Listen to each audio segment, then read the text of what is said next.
बच्चों, जैसा कि आप सभी थंबनेल में देख पा रहे हैं कि आज के इस लाइव सेशन में आप लोग कवर करने वाले हैं सीटेट से रिलेटेड जो है प्रीवियस ईयर में आपके आए हुए एसएसटी के क्वेश्चन को लेकर के बहुत ही व्यवस्थित तरीके से कॉन्फिडेंस के साथ जो है आप लोग अपने आंसर को बताएंगे। और प्यारे बच्चों, आज के इस सेशन में बहुत ही डिटेल में सारी बातों को कराने वाले हैं। तो जितने भी बच्चे लाइव जुड़े हुए हैं आप लोग पूरे सेशन में बने रहेंगे। बहुत ही बेहतरीन क्वेश्चन है। तो चलिए हम बिना जो है आपके समय को व्यर्थ किए हम कंटिन्यू करते हैं इस सेशन को। पहला क्वेश्चन प्यारे बच्चों आप लोग स्क्रीन पर देख पा रहे हैं। इसका आंसर आप लोग बताएंगे फटाफट कि राइट आंसर क्या होगा। पहला क्वेश्चन क्या है आप लोग देख पा रहे होंगे, सामाजिक अध्ययन यानी कि जो एसएसटी है पढ़ाने का मुख्य उद्देश्य क्या है। यानी कि जैसे आप सीटेट एग्जाम के लिए तैयारी कर रहे हैं, तो यानी कि आप जो है एक शिक्षक बनने का जो है सपना देख रहे हैं। तो शिक्षक बनने के लिए क्या-क्या आपके अंदर क्वालिटी होनी चाहिए बच्चों को पढ़ाते समय, वो चीज़ जो है आपसे पूछा जा रहा है। जल्दी से बताएँगे प्यारे बच्चों कि आंसर क्या होगा? चलिए मैं एक बार देख लेता हूँ स्क्रीन पर। बिल्कुल, बताएँ जल्दी से बच्चों। जैसे कि मान लीजिए कि हमारे सामने बच्चा है, हम लोग पढ़ाने हम लोग जो है उसको पढ़ा रहे हैं, ठीक है ना? तो बताइए भाई जब एसएसटी हम लोग पढ़ाएँगे, तो उसका मेन उद्देश्य क्या होगा? पहला विकल्प क्या दिया है? रटाना। क्या जैसे हमारे सामने जो बच्चा बैठा हुआ है उसको हम रटाएँगे? या दूसरा विकल्प दिया है देशभक्ति और नागरिकता का बोध विकसित करना। तीसरा विकल्प दिया है परीक्षा में उत्तीर्ण करना और चौथा विकल्प है तथ्य याद करवाना। जल्दी से बताएँगे बच्चों इनमें से जो है एकदम बेहतरीन विकल्प क्या होगा इन चारों विकल्पों में से? तो सबसे पहले एसएसटी के विषय में थोड़ा-सा आप लोग जान लीजिए कि एसएसटी होता क्या है? एसएसटी क्या है? एक सब्जेक्ट है जिसका फुल नेम होता है सोशल स्टडीज। क्या होता है बच्चों? सोशल साइंस स्टडीज, ठीक है ना? यानी जिसे पूरा कहते हैं क्या सामाजिक अध्ययन कहते हैं या सामाजिक विज्ञान कहते हैं। तो सोशल स्टडीज जो है ये क्या है एक विषय है, एक सब्जेक्ट है और इस विषय के 4 पार्ट होते हैं। कभी-कभी ये भी क्वेश्चन आ सकता है कि ये जो एसएसटी है, इस एसएसटी में टोटल कितने विषयों को समाहित किया गया है? सॉरी कितने ब्रांच है इसमें? इसमें ब्रांच क्या हो जाएगा? पहला क्या हो जाएगा बच्चों हिस्ट्री हो जाएगा। पहला क्या होगा हिस्ट्री हो जाएगा, फिर क्या होगा आपका पॉलिटी हो जाएगा या पॉलिटिकल साइंस हो जाएगा, देन ज्योग्राफी हो जाएगा, देन जो है इकोनॉमिक्स हो जाएगा। ये क्या हो गया आपका कि ये जो एसएसटी सब्जेक्ट है, इस एसएसटी सब्जेक्ट के 4th जो है ब्रांच हो गए, ये आपने जान लिया। चलिए, अब हम लोग बच्चों को पढ़ा रहे हैं, तो क्या होगा इसका आंसर? भाई हमारे सामने जो बच्चा बैठा है, क्या हम उसको रटाएँगे? कि A for apple, B for ball, C for cat या जैसे मान लीजिए छोटा बच्चा है तो उसको हम तो रटाएँगे। लेकिन जो मान लीजिए 5th क्लास में है, तो वहाँ पर क्या हम लोग रटाने पर जोर देंगे? यानी कि साइकोलॉजिकल के अकॉर्डिंग देखा जाए तो बच्चों, हम लोग उसको रटाएँगे नहीं, बल्कि रटाने के साथ-साथ जो है उस बच्चे में देशभक्ति और नागरिकता का बोध भी कराएँगे। ठीक है ना? कि वो जो है भारत देश के विषय में जान सके कि हमारे जो जैसे कि पहले जो महात्मा गांधी जी रहे, भगत सिंह रहे, सुभाष चंद्र बोस रहे, इनकी क्या भूमिका थी अपने भारत देश को आज़ादी दिलाने के लिए और नागरिकता का बोध विकसित कराएँ। ये जो विकल्प बी दिया है, ये आपका ज़्यादा जो है हम कह सकते हैं कि राइट आंसर हो सकता है। और यहीं बी विकल्प ही जो है ये आपका राइट आंसर हो जाएगा, ठीक है ना? अब देखिए सी विकल्प में क्या दिया परीक्षा में उत्तीर्ण कराना। क्या हम बच्चों को यदि पढ़ा रहे हैं, तो हमारा मेन उद्देश्य क्या है कि उसको जो है परीक्षा में उत्तीर्ण ही कराएँ? नहीं, बच्चे को परीक्षा में उत्तीर्ण कराने के साथ-साथ ही बच्चे के व्यवहार में भी परिवर्तन लाना है और बच्चों को कैसे जीवन जीना है, इसकी शैली क्या है, इसको भी हमें बच्चे को बताना पड़ेगा ताकि वह समाज में एक बेहतरीन तरीके से जी सके और वो आगे बढ़ सके, इसको भी बताना है। तथ्य याद करवाना, क्या बच्चे को सिर्फ़ हम उससे तथ्य ही याद करवाएँगे? हमारा काम यही है? हमारा काम ये नहीं है, हमारा काम क्या है कि बच्चों का जो है व्यक्तिगत विकास भी करना है और व्यक्तिगत विकास के साथ-साथ बच्चों का सर्वांगीण विकास करना है। अर्थात बच्चे का जो है हर क्षेत्र में विकास करना है। तो यानी कि प्यारे बच्चों यहाँ पर जो आपने पहला क्वेश्चन देखा, इस पहले क्वेश्चन का जो राइट आंसर होगा विकल्प बी हो जाएगा, ठीक है ना? चलिए अब हम लोग चलते हैं नेक्स्ट क्वेश्चन की तरफ। आप लोग देखेंगे क्वेश्चन नंबर 2 देखेंगे। जल्दी से आप लोग बताएँगे इसका आंसर क्या होगा भाई? निम्न में से कौन-सा संसाधन रिसोर्सेस जो है सामाजिक विज्ञान पढ़ाने में सहायक है? केवल पाठ्य पुस्तक। चलिए, जैसे हमारे सामने बच्चा बैठा है, तो क्या उसको पढ़ाते समय हमें सिर्फ केवल पाठ्य पुस्तकों की ही ज़रूरत पड़ेगी? बोलो, नहीं पड़ेगी। अब देखिए, दूसरा क्या दिया है ब्लैक बोर्ड। भाई ये ब्लैक बोर्ड है और ये पाठ्य पुस्तक आपके सामने है। तो क्या इस ब्लैक बोर्ड और पाठ्य पुस्तक इन दोनों ही रिसोर्सेस की नीड होगी एक टीचर को। तीसरा विकल्प क्या दिया है समाचार पत्र यानी कि जो न्यूज़पेपर है, नक्शा की जो मैप है और जो चार्ट है इसकी नीड होगी कि केवल होमवर्क हम बच्चों को जो है केवल होमवर्क दे देंगे इससे काम चल जाएगा। बताओ आंसर क्या होगा बच्चों? जल्दी से प्यारे बच्चों आप लोग बताएंगे आंसर क्या होगा? यानी कि यदि आप जो है एसएसटी के शिक्षक हैं, सामाजिक विज्ञान या सामाजिक विषय को आपने लिया है तो कहीं न कहीं बेहतर तरीके से हम बच्चे को तभी पढ़ा पाएँगे, जब हमारे सामने क्या होगा, एक चार्ट होगा, एक डायग्राम होगा। भाई बिना डायग्राम के माध्यम से बच्चे को हम कैसे बताएँगे कि भारत देश में पंजाब कहाँ है, चंडीगढ़ कहाँ है, झारखंड कहाँ है, नहीं बता सकते। या मान लीजिए स्टेट की बात छोड़िए, जैसे मान लीजिए कुछ भी बताना है तो एक चार्ट के माध्यम से ही बताना है। जैसे मान लीजिए कि एक छोटा बच्चा है, तो छोटे बच्चे को हमें एबीसीडी पढ़ाना है। अगर हम किताब में रटने के बजाय जो है एक डायग्राम बच्चे के सामने रख दें और ए फॉर क्या होता है एप्पल होता है और बड़ा-बड़ा जो है इसमें सेब बना हो, बड़ा-बड़ा बनाना बना हो, तो बताओ क्या किताब को देख के पढ़ेगा बच्चा तब उसको जल्दी याद होगा या जब यहाँ पर डायग्राम देखेगा तब जल्दी याद होगा? तो आप लोग कहेंगे सर कि जब वो नक्शा देख करके या चार्ट देख करके छोटा बच्चा पढ़ेगा तो उसके मन में और मस्तिष्क में सारी बातें बैठ जाएँगी। यानी कि यदि आपने एसएसटी विषय लिया है तो एसएसटी विषय में यदि आप टीचिंग कर रहे हैं तो आपके लिए सबसे बेहतरीन नीड क्या होगी समाचार पत्र यानी कि वर्तमान समय में जो भी चीजें जो भी घटनाएं हो रही हैं उन घटनाओं से कोरिलेट करते हुए बच्चों को बताना है और नक्शे की हमें जरूरत होगी। जैसे मान लीजिए आपने ज्योग्राफी विषय लिया है तो क्या ज्योग्राफी विषय में जैसे आपको लॉन्गिट्यूड बताना है लैटिट्यूड बताना है तो बिना मैप के या बिना नक्शे के माध्यम से हम कभी भी नहीं बता पाएँगे भैया। ये आप जान सकते हैं बेहतर तरीके से। तो आंसर क्या होगा यहाँ पर? तो बिल्कुल आप लोग बताएँगे कि सर जो है विकल्प सी जो है क्वेश्चन नंबर 2 का इज़ द राइट आंसर हो जाएगा। ठीक है? आई होप कि यहाँ पर आप सभी को सारी बातें समझ में आ गई होंगी।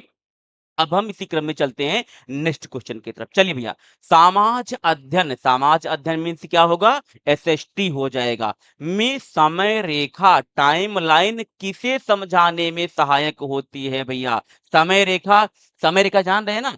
कि जैसे मान लीजिए कि आप लोग जानते होंगे समय का मतलब टाइमिंग हो जाए, जैसे क्या चल रहा है वर्तमान में भैया? वर्तमान में आप लोग बताएँगे 2025 चल रहा है, तो 2025 के पहले 2024 डॉट, डॉट, डॉट हो जाएगा।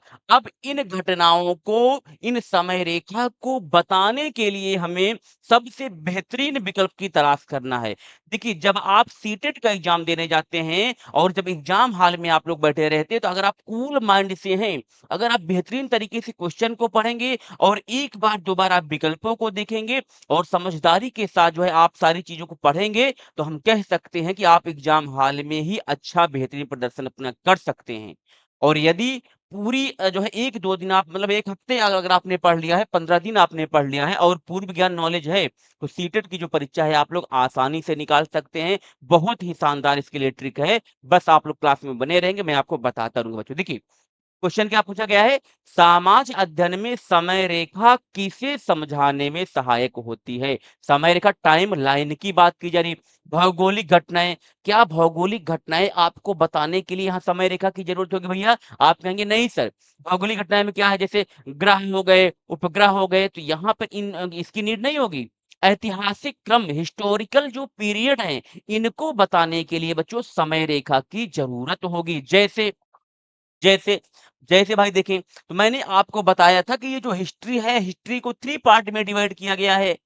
प्राग ऐतिहासिक काल, आद्य ऐतिहासिक काल और ऐतिहासिक काल। तो यहाँ पर आप लोग देखेंगे तो क्या है इनका सबका एक टाइमिंग है।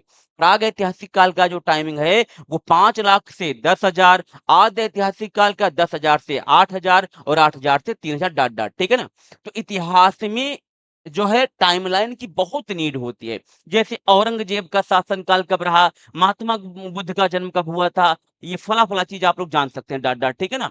तो यहाँ पर आपका जो आंसर होगा बच्चों, वो क्या हो जाएगा? विकल्प बी जो है ये आपका राइट आंसर हो जाएगा। ऐतिहासिक क्रम हो गया, आर्थिक परिवर्तन, नागरिक अधिकार, तो कोई मतलब नहीं है विकल्पों का, विकल्प बी जो है ये आपका राइट आंसर हो जाएगा। बिल्कुल आप लोग कमेंट करते चलेंगे, अपने आंसर को बताते चलेंगे, ठीक है ना? अगला क्वेश्चन देखेंगे, बहुत ही महत्वपूर्ण क्वेश्चन है। देखिए आप लोग बताएँगे आंसर इसका राइट, फटाफट आप लोग कमेंट करके बताएँगे इसका राइट आंसर क्या होगा। चलिए देखते हैं। सबसे पहली चीज़ तो सीटेट में आप लोग पहले क्वेश्चन को पढ़ें। 1 बार, 2 बार पहले पढ़ें, फिर आप लोग आंसर बताएँ। चलिए मैं देखता हूँ। क्वेश्चन में दिया है कि भारतीय संविधान के अकॉर्डिंग, यानी अकॉर्डिंग टू आवर कॉन्स्टिट्यूशन, राज्य और धर्म के बीच क्या संबंध है भैया? राज्य, स्टेट की बात की जा रही है, और धर्म, हिंदू धर्म, बौद्ध धर्म, जैन धर्म, तमाम धर्म अपने यहाँ भारत देश में है, ठीक है ना? इन धर्मों के बीच क्या रिलेशन है, ये आपको बताना है। फर्स्ट इज द विकल्प क्या कह रहा है कि वे एक दूसरे से पूर्णतः अलग हैं। बताओ भैया, धर्म और राज जो हैं, क्या ये एक दूसरे से पूर्णतः अलग होंगे? दूसरा विकल्प दिया है कि उनके बीच एक सैद्धांतिक फासला है, यानी they follow principle distance from each other. Next विकल्प दिया है, दोनों के बीच कोई फासला नहीं है, उनके बीच अतार्किक फासला है। जल्दी बताएं भैया, राइट आंसर क्या होगा? राज और जो धर्म है इनके बीच संबंध क्या होगा? तो इनके बीच हम संबंध जैसे राज्य हैं, जैसे राज्य में जैसे हम लोग इमेजिन करते हैं कि हम लोग कहाँ के हैं, यूपी के हैं, ठीक है ना? तो यदि हम लोग यूपी में हैं, तो यूपी में हैं, तो उत्तर प्रदेश में हैं, तो इसका कहीं न कहीं राज्य और धर्म से क्या संबंध होगा भैया? तो आपको पता है कि जैसे हम लोग अपने उत्तर प्रदेश में हैं, तो यहाँ पर कहीं न कहीं हिंदू धर्म को ज़्यादा प्राथमिकता दिया जाता है।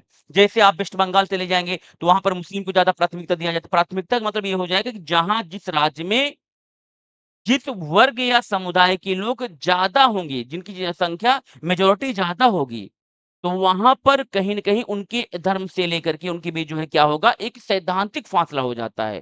ठीक है ना? तो इन चारों विकल्पों में से हम लोग कह सकते हैं कि जो दूसरा विकल्प है, उनके बीच जो है एक सैद्धांतिक फासला होता है।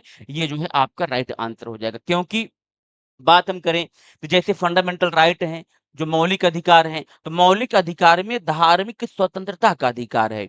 यानी कि जो राज्य है ये किसी भी प्रकार से धर्म के मामलों में कोई भी हस्तक्षेप नहीं कर सकता है या नहीं करेगा।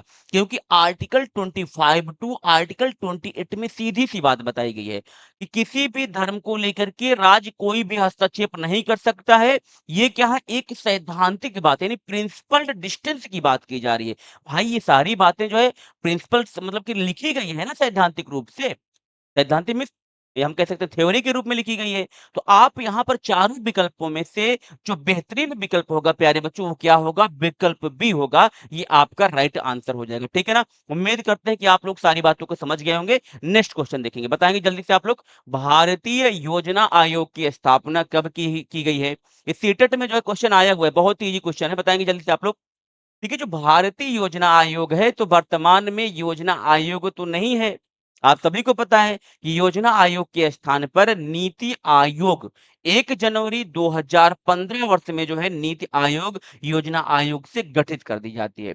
किसके द्वारा? प्रधानमंत्री अपने जो भारत के हैं वर्तमान में इन्हीं के द्वारा की जाती है। तो भैया यहाँ पे आपको बताना है कि योजना आयोग का गठन कब हुआ था? 1950 में। वर्ष 1950 में योजना आयोग का गठन हुआ था और इसका जो है बाद में नाम चेंज कर दिया जाता है। सब कुछ आप समझ ही रहे हैं, ठीक है ना? योजना आयोग का अध्यक्ष कौन होता था? जल्दी से आप लोग कमेंट करके बताएँगे। चलिए, नेक्स्ट क्वेश्चन देखेंगे भैया, बहुत ही बेहतरीन क्वेश्चन है, देखेंगे आप लोग। संसद के सत्र के समय एक महत्वपूर्ण व्यवस्था जिसके माध्यम से सांसद सरकार के कामकाज के बारे में जानकारियां हासिल करते हैं ताकि कार्यपालिका के ऊपर अंकुश रखते हैं, वह क्या होगा भैया? जीरो हावर दिया है, शून्यकाल दिया है, क्वेश्चन आवर दिया है, प्रश्नकाल दिया है, ध्यानाकर्षण प्रस्ताव दिया है, सदन का बहिष्कार करना। अब यहाँ पर विकल्प हैं, इन विकल्प में से आप सभी बताएं कि राइट आंसर क्या होगा। यदि आपने प्रश्नकाल, यदि आपने शून्यकाल, इन सभी को पढ़ा होगा तभी आप लोग इसका आंसर बता सकते हैं। जल्दी से बताएंगे क्या है। ए बी, क्या है बच्चों विकल्प?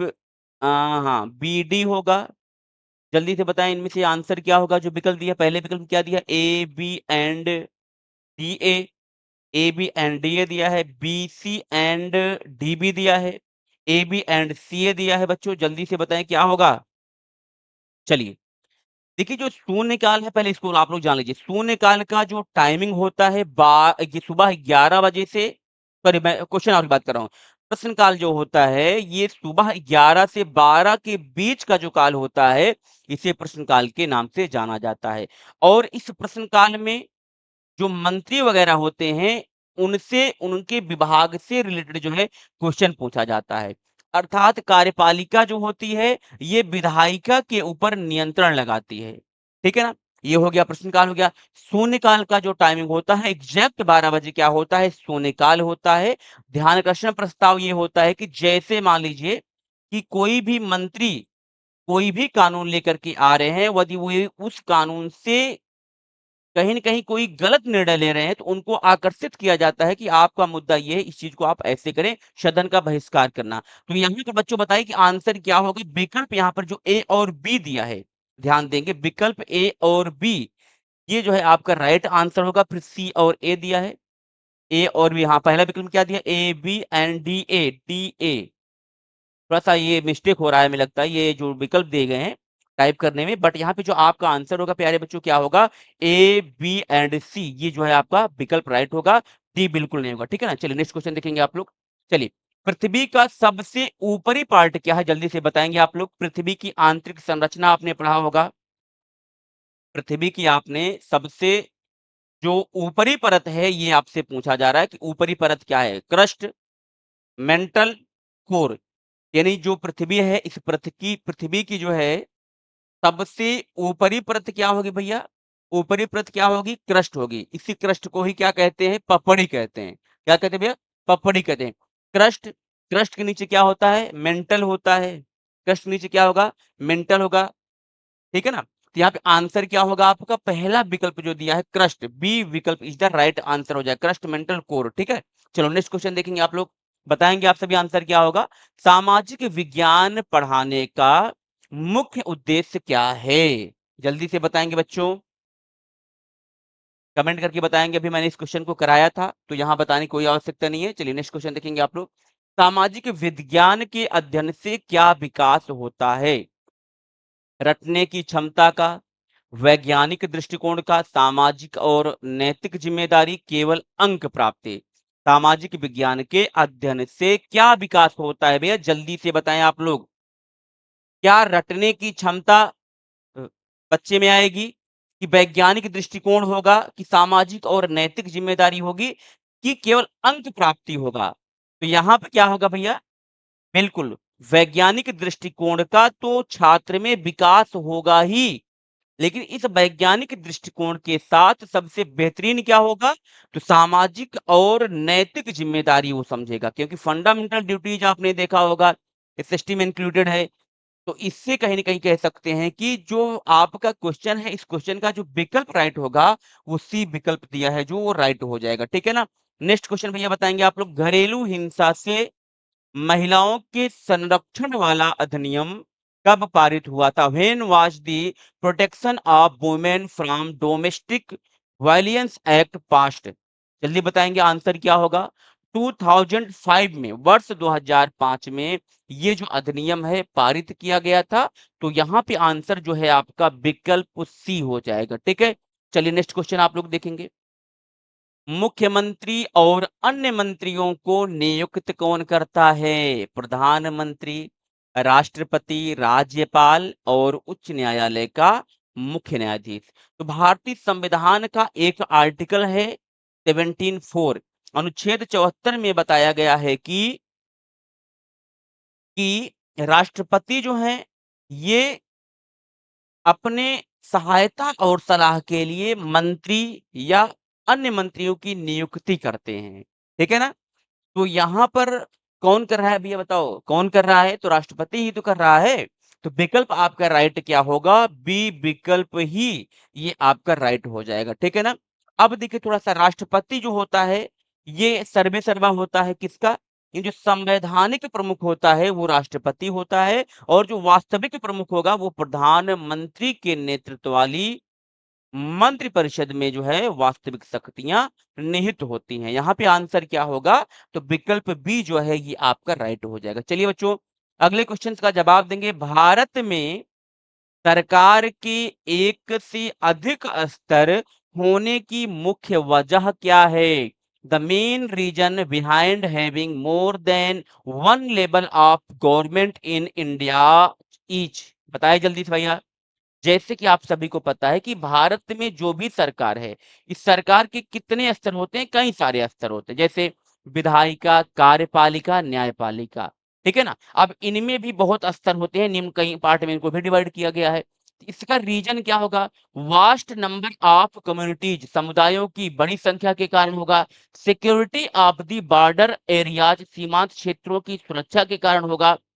और तीसरा विकल्प दिया है to appease the princely state, रियासतों को तुष्ट करना। और नेक्स्ट क्या है? ब्रिटिश शासन के समय व्यवस्था की अच्छी जानकारी करना। तो यहाँ पर बच्चों अगर आपसे बात किया जाए कि इसका जो राइट आंसर होगा वो पहला ही विकल्प होगा, वास्ट नंबर ऑफ कम्युनिटीज, समुदायों की बड़ी संख्या। यदि आप क्लास 10th में पढ़ा होगा एनसीईआरटी का जो पहला चैप्टर है बच्चों, उस पहले चैप्टर का नाम क्या है? पावर शेयरिंग, यानी सत्ता की साझेदारी।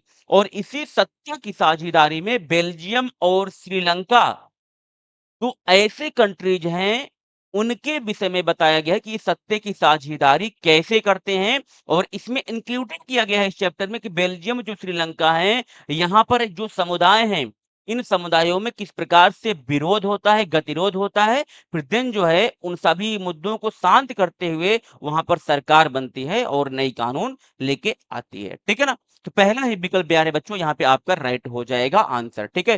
चलिए नेक्स्ट क्वेश्चन देखेंगे आप लोग। सिंधु घाटी सभ्यता में शहरों की विशेषता क्या थी? इंडस वैली सिविलाइजेशन मैंने आपको बताया था, जल्दी से बताएंगे। लकड़ों के मकान होते थे, अव्यवस्थित सड़कें होती थी, सुनियोजित जल निकासी प्रणाली थी, मंदिरों की उपस्थिति थी। क्या होगा? जल्दी आप लोग कमेंट करके बताएंगे आंसर बच्चों, जल्दी से आप लोग बताएंगे। तो मैंने आपको बताया था कि जब इंडस वैली जो सिविलाइजेशन है इसका जो खोज हुआ था, तो खोज में सुनियोजित जल निकासी प्रणाली पाई गई थी। ठीक है ना? तो यहाँ आंसर क्या होगा? विकल्प सी, ये जो है आपका बच्चों राइट आंसर हो जाएगा। चलिए अगले क्वेश्चन का जवाब देंगे। मुख्यमंत्री और अन्य मंत्रियों की नियुक्ति कौन करता है? जल्दी से प्यारे बच्चों आप लोग कमेंट करके बताएंगे। जितने भी विकल्प हैं इनमें से आंसर क्या होगा?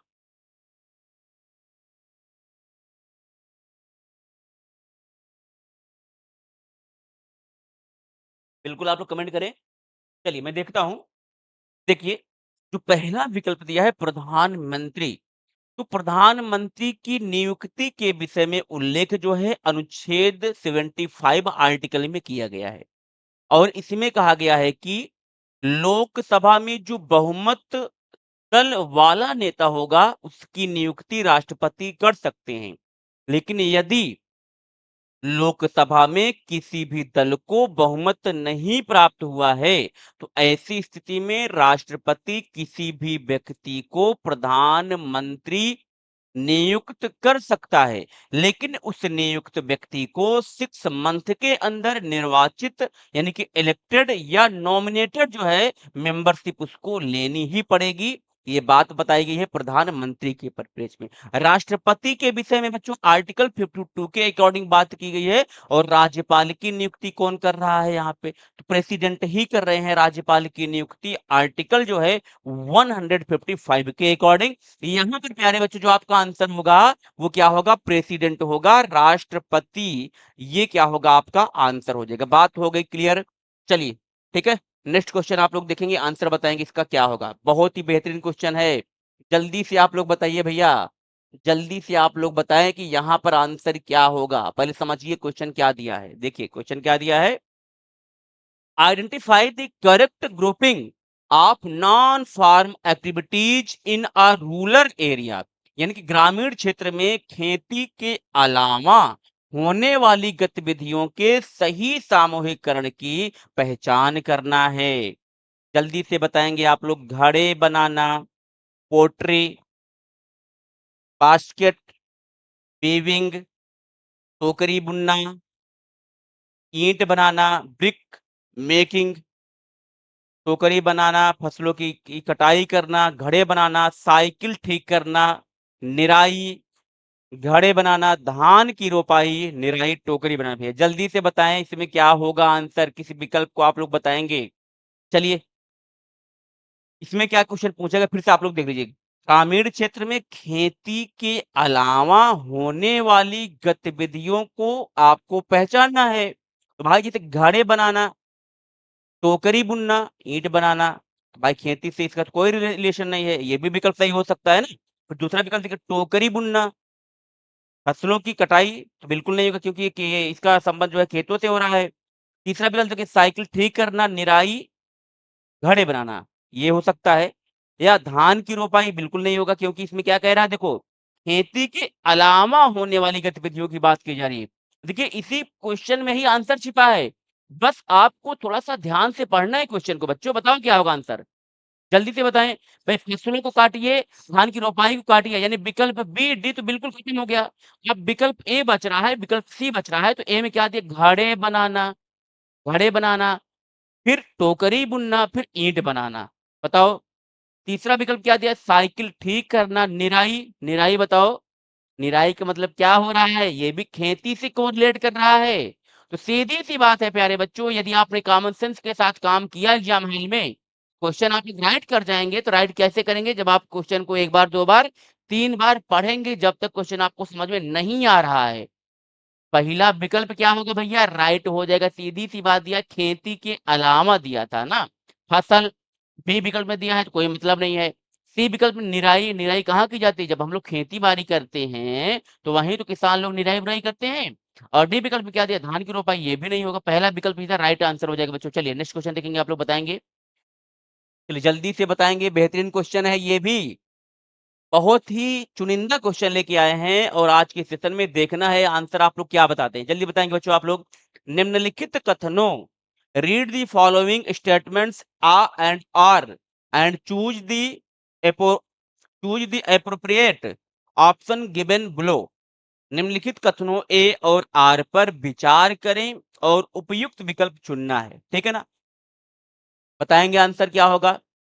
चलिए ये क्वेश्चन थोड़ा-सा मिसिंग है बच्चों, ठीक है ना? क्योंकि इसमें विकल्प नहीं दिया है। चलिए नेक्स्ट क्वेश्चन देखेंगे आप लोग। चलिए बताएँगे भारत में किस तरह के श्रम को कानून द्वारा प्रतिबंधित किया गया है? Which kind of labour is prohibited law in India? बेगार, बॉन्डेड, अनियमित, कैजुअल, डेली बेस, दिहाड़ी और दिया है असंगठित, अनऑर्गनाइजेशन। बताएँगे जल्दी बच्चों, जल्दी से बताएँ आप लोग कमेंट करके आंसर क्या होगा भाई? यानी कि यहाँ पर आर्टिकल जो है बच्चों 23 टू 24 अनुच्छेद 23 से 24 में शोषण के विरुद्ध अधिकार का जिक्र किया गया है और इसमें आर्टिकल 24 में बेगारी पर सीधे प्रतिबंध लगाया गया है। तो यहाँ पर आंसर क्या होगा आपका? बेगारी हो जाएगा और असंगठित हो जाएगा। यानी कि ए और डी जो विकल्प दिया है ये आपका राइट होगा। तो देखो यहाँ पे कहाँ कहाँ मिल रहा है भाई? ए और डी अनियमित, दिहाड़ी। देखो, भारत में किस तरह के श्रम को कानून द्वारा प्रतिबंधित किया गया है ना? ए विकल्प को प्रतिबंधित किया गया है, डी विकल्प को प्रतिबंधित किया गया है और अनियमित दिहाड़ी।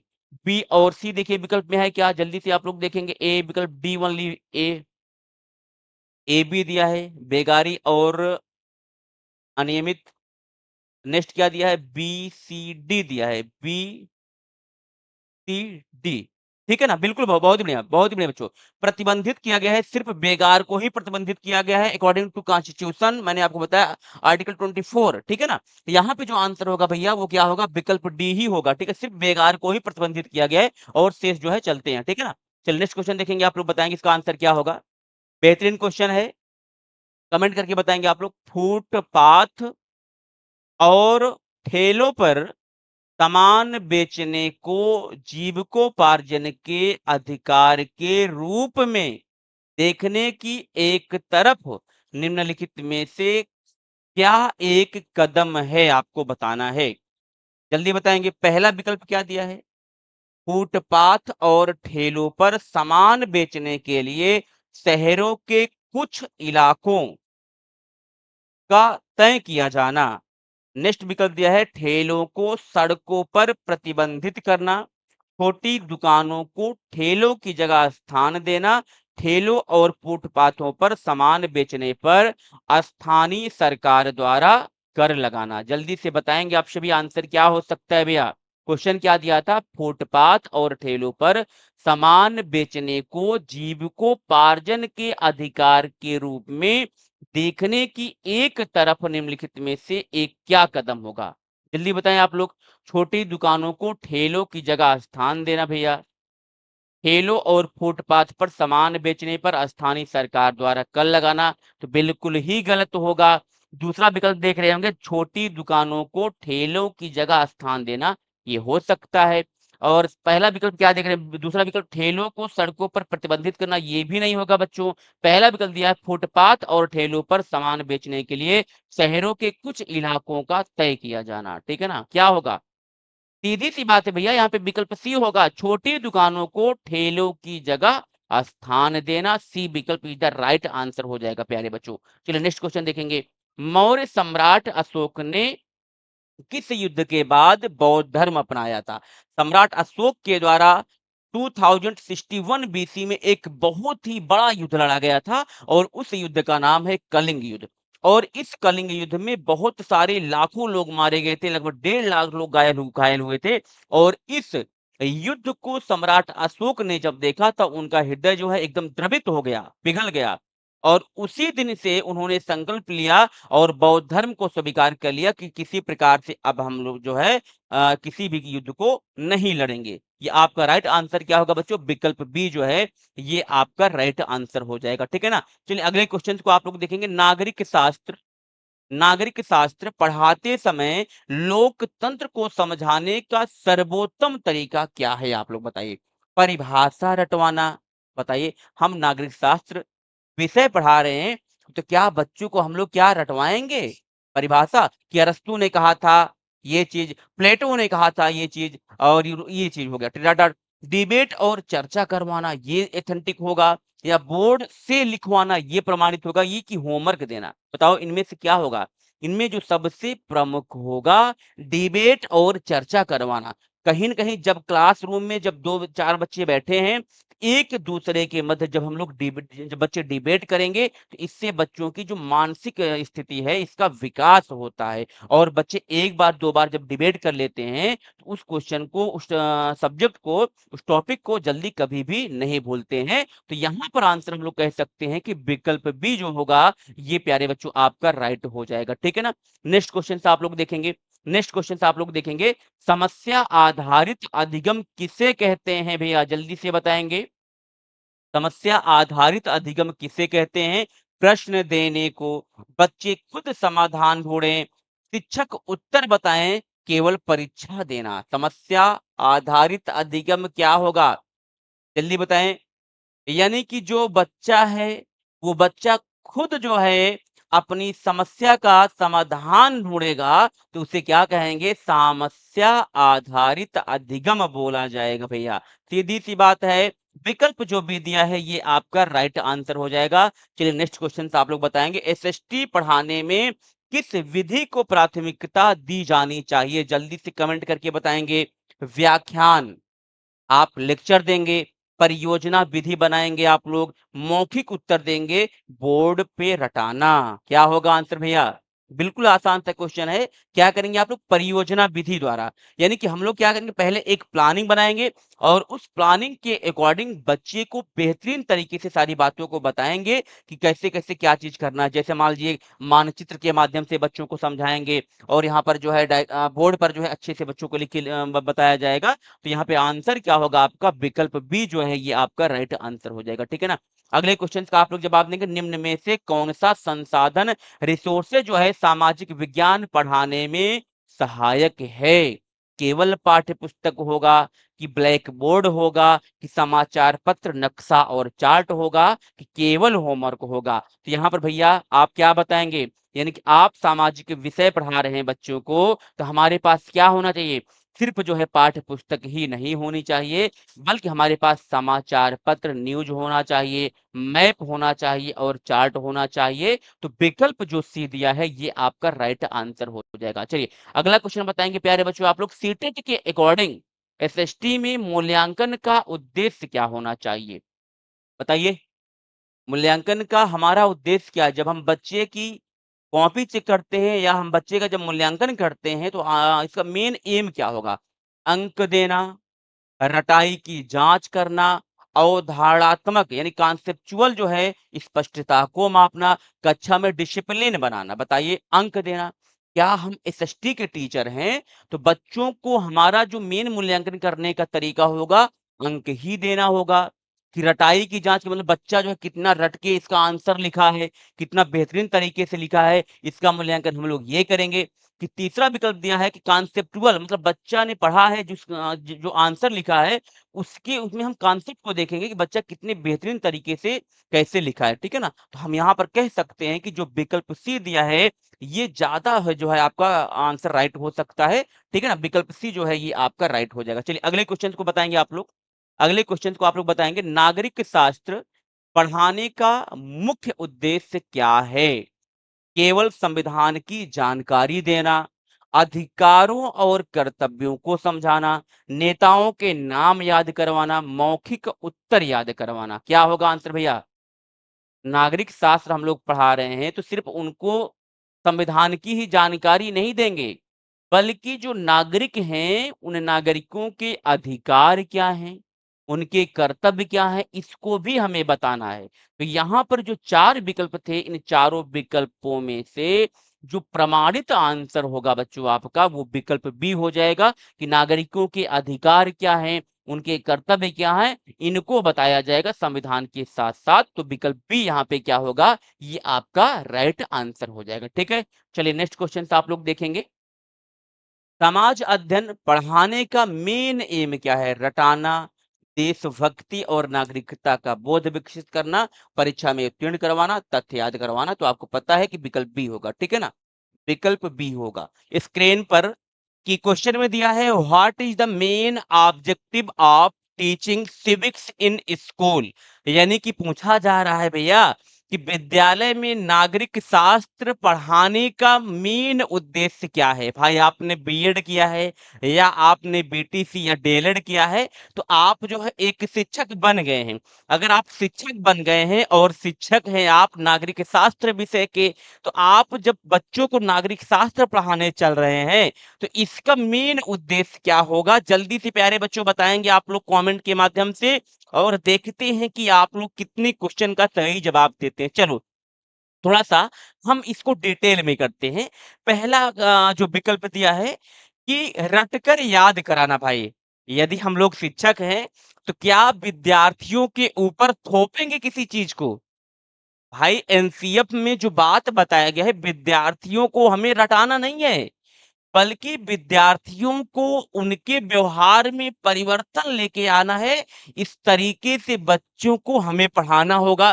तो रटने पर बल दिया जाएगा क्या? बिल्कुल नहीं दिया जाएगा। तो पहला विकल्प को तो हम लोग बिल्कुल गलत ही करते हैं। अब देखिए जो दूसरा विकल्प दिया है बच्चों, जो दूसरा विकल्प दिया है लोकतांत्रिक मूल्यों का विकास करना। अब देखिए, लोकतांत्रिक मूल्य क्या होते हैं? यानी कि डेमोक्रेटिक वैल्यूज क्या होते हैं? यानी कि लोकतांत्रिक मूल्य का मतलब हो जाएगा कि बच्चों को इस तरीके से शिक्षा देना कि वह समाज में समानता, बंधुता, स्वतंत्रता, धर्मनिरपेक्षता जैसे सिद्धांतों को समझ सके और व्यवहारिक तरीके से इनको अपने रूटीन में ला सके। इन्हीं को ही बोला जाएगा कि लोकतांत्रिक मूल्य बोला जाएगा। तो ये विकल्प सही हो सकता है? बताओ? हाँ, पहला नहीं दूसरा विकल्प आपका बिल्कुल सही दिया गया है क्योंकि सिविक्स में आप पढ़ेंगे संविधान की प्रस्तावना, हम भारत के लोग भारत को डाँट-डाँट। इसमें आपको बताया गया है कि किस तरीके से बच्चे में समानता लाना है, स्वतंत्रता क्या होगी, समानता क्या होगी, बंधुता क्या होगी, इन मूल्यों को डेवलप करना ही लोकतांत्रिक मूल्य के अंतर्गत ही समाहित किया जाएगा। तीसरा विकल्प क्या दिया है? Scoring mark. हमें बच्चों को सिर्फ इस उद्देश्य से पढ़ाना है कि बच्चे का एग्जाम में बेहतर रिजल्ट आए। बताओ, तो ये भी गलत दिया है। बच्चे को तो एग्जाम में बेहतर रिजल्ट लेके आना ही है, लेकिन उसके साथ साथ आगामी जीवन में किस तरह से अपने आप को मेंटेन कर सके, समाज में किस तरीके से समाज में चल सके, इसका भी विकास करना है। यानी कि व्यक्तित्व में सर्वांगीण विकास करना हमारा उद्देश्य होगा एक शिक्षक का। और जो नेक्स्ट विकल्प दिया है राजनीतिक प्रशिक्षण, तो क्या बच्चे को हमें सिर्फ राजनीतिक प्रशिक्षण ही देना है कि कैसे राष्ट्रपति बनते हैं, कैसे प्रधानमंत्री बनते हैं, कैसे ग्राम प्रधान का चुनाव होता है? सिर्फ बच्चे को यहीं तक ही सीमित नहीं करना है, बल्कि बच्चे का लोकतांत्रिक मूल्यों का विकास करना है बच्चे में। ये बी विकल्प आपका राइट हो जाएगा। और यहाँ पे मैं जैसा कि देख पा रहा हूँ सीता देवी जुड़ चुकी हैं, बी विकल्प गलती से लग गया था, कोई बात नहीं है। टाइम चेंज टू एवरीवन, बहुत ही बढ़िया। यानी कि अधिकतर बच्चों ने विकल्प बी बताया है, बहुत ही बढ़िया। आप सभी ने कमेंट किया है, बी विकल्प आपका राइट हो जाएगा, ठीक है ना। पहले क्वेश्चन का आंसर बच्चों बी विकल्प हो गया है। इसी तरीके से आप लोग, अब हम लोग देखते हैं नेक्स्ट क्वेश्चन, देखते हैं इसका आंसर आप लोग क्या बताते हैं। बहुत ही बढ़िया प्रयास आपने किया, ठीक है बेटा। चलो क्वेश्चन नंबर 2 देखेंगे कि which method is best for teaching Indian Constitution at primary level। यानी कि प्राथमिक स्तर पर आप भारतीय संविधान पढ़ाने की सर्वोत्तम विधि क्या होगी, जल्दी से बताएं जो भी हमारे साथ लाइव हैं। पहला जो विकल्प दिया है व्याख्यान विधि, कहानी विधि, परियोजना विधि और श्रुति लेख विधि दिया है। तो आंसर क्या होगा? यानी कि हम संविधान विषय पढ़ा रहे हैं, तो क्या संविधान विषय पढ़ाने का जो मेन जो एक प्रकार से विधि होगी, इसमें पहला होगा व्याख्यान विधि। जैसे आप हमारे सामने पढ़ रहे हैं भाई, तो हम आपको सिर्फ लेक्चर दें, तो क्या ये सर्वोत्तम विधि होगी? सर्वोत्तम विधि बिल्कुल नहीं होगी भाई। अगर हम आपको पढ़ा रहे हैं भाई, तो सिर्फ व्याख्या नहीं देंगे, व्याख्या देने के साथ साथ लिख करके भी बताएंगे। जैसे फॉर एग्जाम्पल हमने आपको बताया कि समानता क्या है, सिर्फ हम समानता पे लेक्चर देंगे, तो इससे क्या आपको समझ में आएगी ये सारी चीजें? नहीं। यानी व्याख्या के साथ-साथ हमें कहानी विधि, परियोजना विधि और सारी विधियों का भी प्रयोग करना होगा। दूसरा क्या दिया है? कहानी विधि। तो संविधान पढ़ाने के लिए कहानी विधि की हमें ज़रूरत नहीं पड़ती है, बल्कि इतिहास विषय पढ़ाने के लिए जो है यहाँ पर कहानी विधि की ज़रूरत होगी। परियोजना दिया है बेटा, परियोजना विधि, देखो यहाँ पे परियोजना विधि क्या होता है? यानी परियोजना को हम लोग इंग्लिश में बोलते हैं प्रोजेक्ट मेथड। यानी कि यदि कोई ऐसी हम लोग बच्चों को टॉपिक देते हैं और बच्चे उस टॉपिक को क्या करते हैं आपस में डिस्कशन करके बच्चे खुद लर्निंग बाय डूइंग खुद खुद जो है बच्चे करके सीखते हैं, तो उसी को बोला जाता है परियोजना विधि। जैसे मैंने ये बताया कि बच्चों मैंने आपको टॉपिक दे दिया आज जो है कि अस्पृश्यता क्या होता है, ठीक है ना। अस्पृश्यता, तो मैंने बच्चों को टॉपिक दिया बेटा कि अस्पृश्यता क्या होता है, अनटचेबिलिटी क्या होती है। अब बच्चे उस टॉपिक को लेकर के क्लास में अपना जो है ग्रुप डिस्कशन करते हैं और खुद ग्रुप डिस्कशन करते हुए सीखते हैं कि अस्पृश्यता क्या होगा, मतलब स्वयं सीखते हैं। ये बात विधि जो है बहुत ही बढ़िया विधि मानी जाएगी। संविधान पढ़ाने के लिए, कोई भी विषय पढ़ाने के लिए बहुत ही बढ़िया विधि मानी जाएगी परियोजना विधि, ठीक है ना। आंसर बच्चों क्या होगा यहाँ पर? 2 का सी होगा। एक बार मैं आपकी कमेंट को चेक कर लेता हूँ। जूही रानी, सीता देवी, बहुत ही बढ़िया, बहुत ही शानदार, बेहतरीन तरीके से हमारे साथ जितने बच्चे लाइव जुड़े हैं, बहुत ही बढ़िया से आप लोग आंसर को कमेंट करें, ठीक है ना। चलिए अब हम लोग देखते हैं अगले क्वेश्चंस को देखते हैं। स्क्रीन पर आप लोग देख पा रहे होंगे, छात्रों में नागरिक भावना विकसित करने में क्या सहायक होता है? जल्दी से बताएंगे जो भी हमारे साथ बच्चे हैं, जल्दी से आप लोग कमेंट करेंगे। छात्रों में नागरिक भावना विकसित करने में क्या सहायक होगा, बताओ। अखबार पढ़ना, राजनीतिक बहसें करना, समूह गतिविधियां करना, रटाई। बताओ बेटा क्या होगा आंसर? जो भी बच्चे लाइव हैं, क्वेश्चन आसान है, एक्सप्लेन करने की आवश्यकता नहीं है। थोड़ा-सा आप लोग कॉमन सेंस लगाएँगे, थोड़ा-सा आप लोग प्रेशर देंगे अपने दिमाग पर, तो आसानी से आप लोग बता सकते हैं। क्वेश्चन का आंसर क्या होगा? चलो, रोशनी जी बता रही हैं सी विकल्प क्वेश्चन नंबर 3 का, और आशीष महतो भी बता रहे हैं। बहुत ही बढ़िया, बहुत ही बढ़िया। यानी यहाँ पर देखा जाए तो नागरिकों में किस तरीके से हम लोग डेवलप करेंगे भावना को, तो अखबार के माध्यम से नहीं किया जा सकता है, राजनीतिक बहसों के माध्यम से नहीं किया जाता है, समूह गतिविधियां, ग्रुप एक्टिविटीज जो विकल्प सी दिया है ये आपका राइट हो जाएगा। हमें यहाँ पर ऐसा नहीं लग रहा है कि हम लोग एक्सप्लेन करें, क्योंकि आप लोग समझदार हैं, समझ सकते हैं, ठीक है ना, क्योंकि आप लोग भी एक अध्यापक हैं, भावी टीचर हैं, ठीक है ना। चलिए क्वेश्चन नंबर 4 को देख सकते हैं। मौलिक अधिकार को पढ़ाने की सबसे उपयुक्त शिक्षण रणनीति क्या होगी भैया? जल्दी से बताएं प्यारे बच्चों, जल्दी से आप लोग बताएं कि इसका आंसर क्या होगा। मौलिक अधिकार को पढ़ाने के लिए सबसे उपयुक्त भूमिका क्या होगी? बताओ। भूमिका निभाना, यानी कि रोल प्ले, ठीक है। श्रुति लेखन दिया है, ब्लैक बोर्ड शिक्षण दिया है, जोर से पढ़ना, बताओ क्या होगा? जो भी बच्चे लाइव हैं भैया जल्दी से आप लोग बताएं, इसका आंसर क्या होगा? बताओ। चलो मैं एक बार आपकी कमेंट वमेंट देख लेता हूँ भाई कि आप लोग क्या बता रहे हैं। चलिए मैं थोड़ा-सा आपको बताता हूँ। देखो, यहाँ पर जो पहला विकल्प दिया है भूमिका निभाना। भूमिका निभाना का मतलब ये होता है कि जैसे क्लासरूम है और हम उस क्लासरूम में आए, क्लासरूम में, और हमारे साथ सामने जो है 15-20 बच्चे बैठे हैं। तो 15-20 बच्चों को मैंने संबोधन दिया कि प्यारे बच्चों, आज के इस सेशन में हम आपको पढ़ाने चल रहे हैं फंडामेंटल राइट, मौलिक अधिकार क्या होता है। तो मैंने बता दिया भाई कि मौलिक अधिकार बच्चों 6 होते हैं। समानता का अधिकार, और स्वतंत्रता का अधिकार, धार्मिक स्वतंत्रता अधिकार, डॉट डॉट, जितने भी 6 मौलिक अधिकार हैं, ठीक है ना? मैंने बच्चों को पढ़ाया। फिर अब भाई ये तो मैंने बच्चों को व्याख्या दिया, लेकिन यहाँ पे ये बताना है कि उपयुक्त शिक्षण विधि क्या होगा। तो जब मैंने बच्चों को पढ़ाया, ये बताया, मतलब कि मैंने बच्चों को इंट्रोड्यूस किया। अब बच्चे क्या करते हैं, क्लासरूम में जब बच्चे बैठे हैं, तो मैंने उनको बताया कि बेटा आप लोग खुद सीखिए, किताबों में पढ़ के आप लोग ग्रुप डिस्कशन करिए और आप खुद समझिए कि इसका आंसर राइट क्या हो सकता है। फिर मैंने बच्चों को जब व्याख्या किया, तो व्याख्यान के बाद बच्चे आपस में ग्रुप डिस्कशन कर रहे हैं भैया कि समानता का अधिकार क्या है। भाई जैसे आप एससी हैं, हम ओबीसी हैं, वो एसटी बच्चा है, वो फला जाति का है, तो बच्चे आपस में सीख रहे हैं कि भाई संजय सर ने अभी बताया कि समानता मतलब सभी के साथ जो है समान व्यवहार करना समानता है।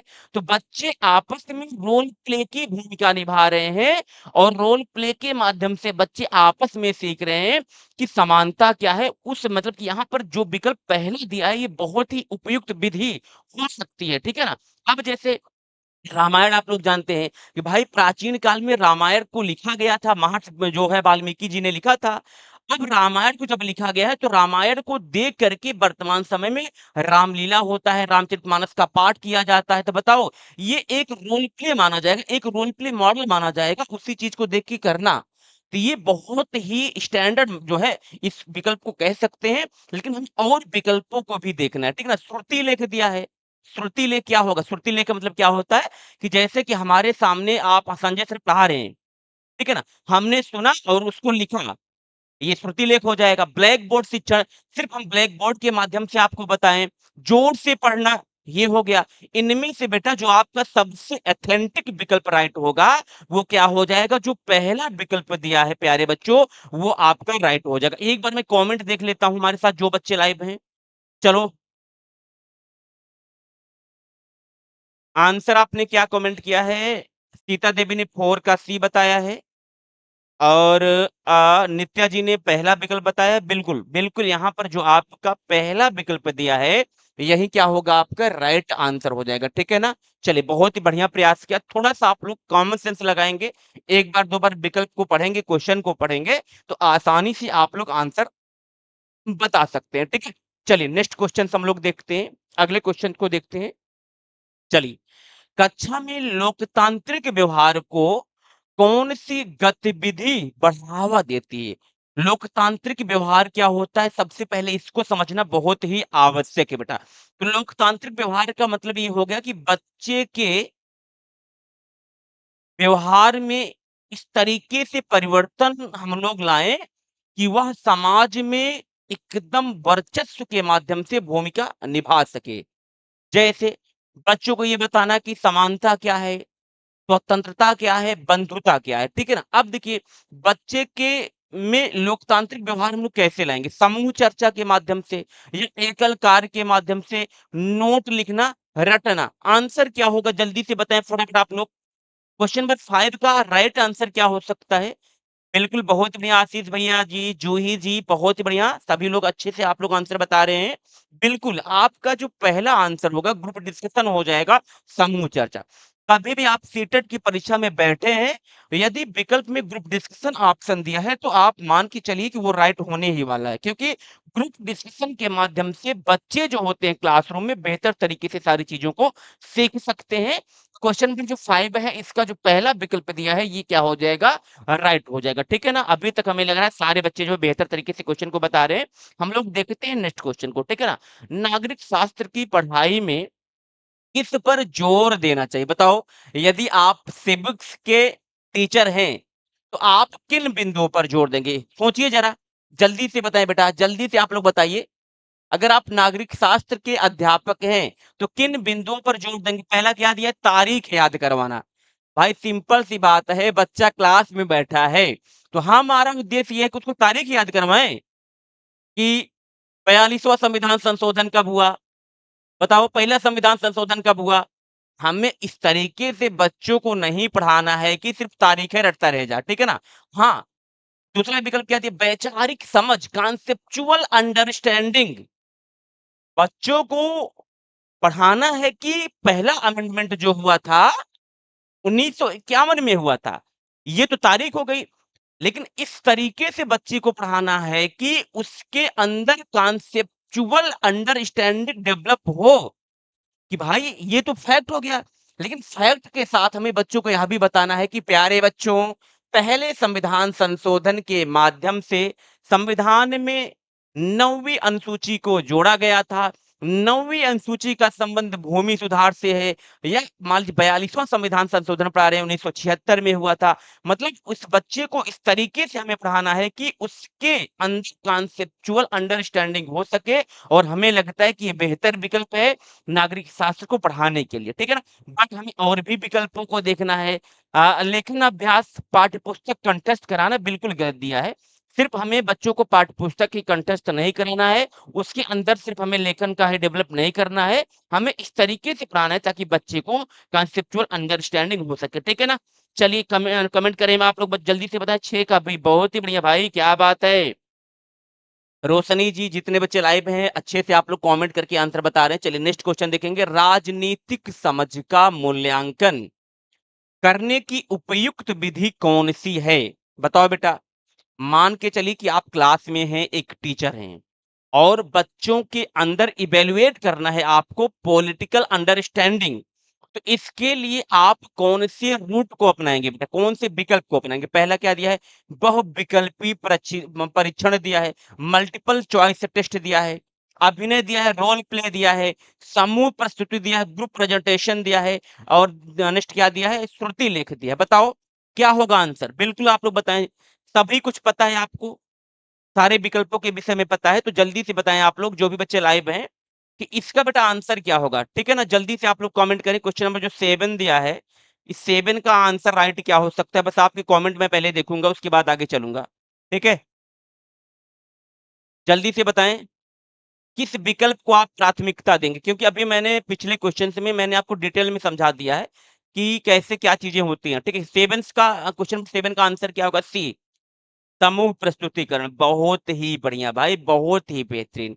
यही विकल्प सी ही आपका राइट आंसर हो जाएगा। ग्रुप डिस्कशन के माध्यम से बच्चे में हम राजनीतिक समझ को विकसित कर सकते हैं। जैसे बच्चे को पहले हम बताते हैं कि उसके क्षेत्र के जो प्रधान होते हैं, उनके विषय में एग्ज़ाम्पल के माध्यम से या हम बच्चों में ही बता देते हैं कि बच्चों में कि जैसे रमेश जो है, रमेश बच्चा जो बैठा है, ये क्या है?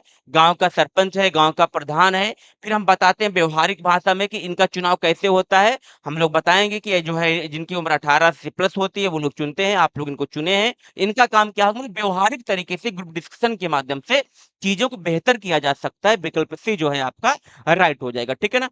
चलिए क्वेश्चन नंबर 8 को देखते हैं, जल्दी से बताएँगे। संवैधानिक मूल्यों को स्थापित करने के लिए शिक्षक को क्या करना चाहिए? संवैधानिक मूल्य का मतलब क्या हो जाएगा? कॉन्स्टिट्यूशनल वैल्यूज हो जाएगा। अब बताओ बेटा, बहस कराना होगा। बताओ संवैधानिक मूल्य कैसे डेवलप करेंगे आप? दंड देना, विचारों की उपेक्षा करना, पाठ्य पुस्तक पर ध्यान देना। तो बोलो क्या होगा? जल्दी से बताएं, हमारे साथ जितने बच्चे लाइव हैं, ये क्वेश्चन आपका है और आप सभी के लिए है और आप सभी को ही इसका आंसर बताना है बेटा। क्या होगा बताओ? इसका आंसर क्या होगा राइट? थोड़ा-सा अगर मैं देखता हूँ यहाँ पर कमेंट आपके, तो हमें लगता है संगीता अशोक जी गुड इवनिंग भाई, गुड इवनिंग। थोड़ा-सा विलंब कर गई आप जो है। चलो, यहाँ पर यदि बात करें बेटा संवैधानिक मूल्य को हम लोग कैसे डेवलप करेंगे? बहस कराना का मतलब क्या हो जाएगा? Group discussion. भाई बहस कराना क्या होगा? ग्रुप डिस्कशन होगा। मैंने थोड़ा-सा जो विकल्प दिया है इसको मैंने चेंज किया है क्वेश्चन की प्रकृति को, ठीक है ना? दंड देना बिल्कुल गलत हो जाएगा। विचारों की उपेक्षा करना, विचार भाई विचार कुछ बच्चों के मन में आ रहा है उसकी उपेक्षा कर, अरे हटो, हटो, हटो। गलत है ये आपका थिंकिंग जो है, आपके विचार गलत हैं, ये नहीं हो सकता। तो क्या टीचर का काम ऐसा है? नहीं, टीचर को सरल और सहज भाषा में जो भी बच्चे के विचार बन रहे हैं उनको समझाना है, स्पष्टीकरण करना है। पाठ्य पुस्तक पर ध्यान देना, इसमें जो सबसे बेहतर होगा वो पहला विकल्प हो जाएगा कंडक्ट डिबेट।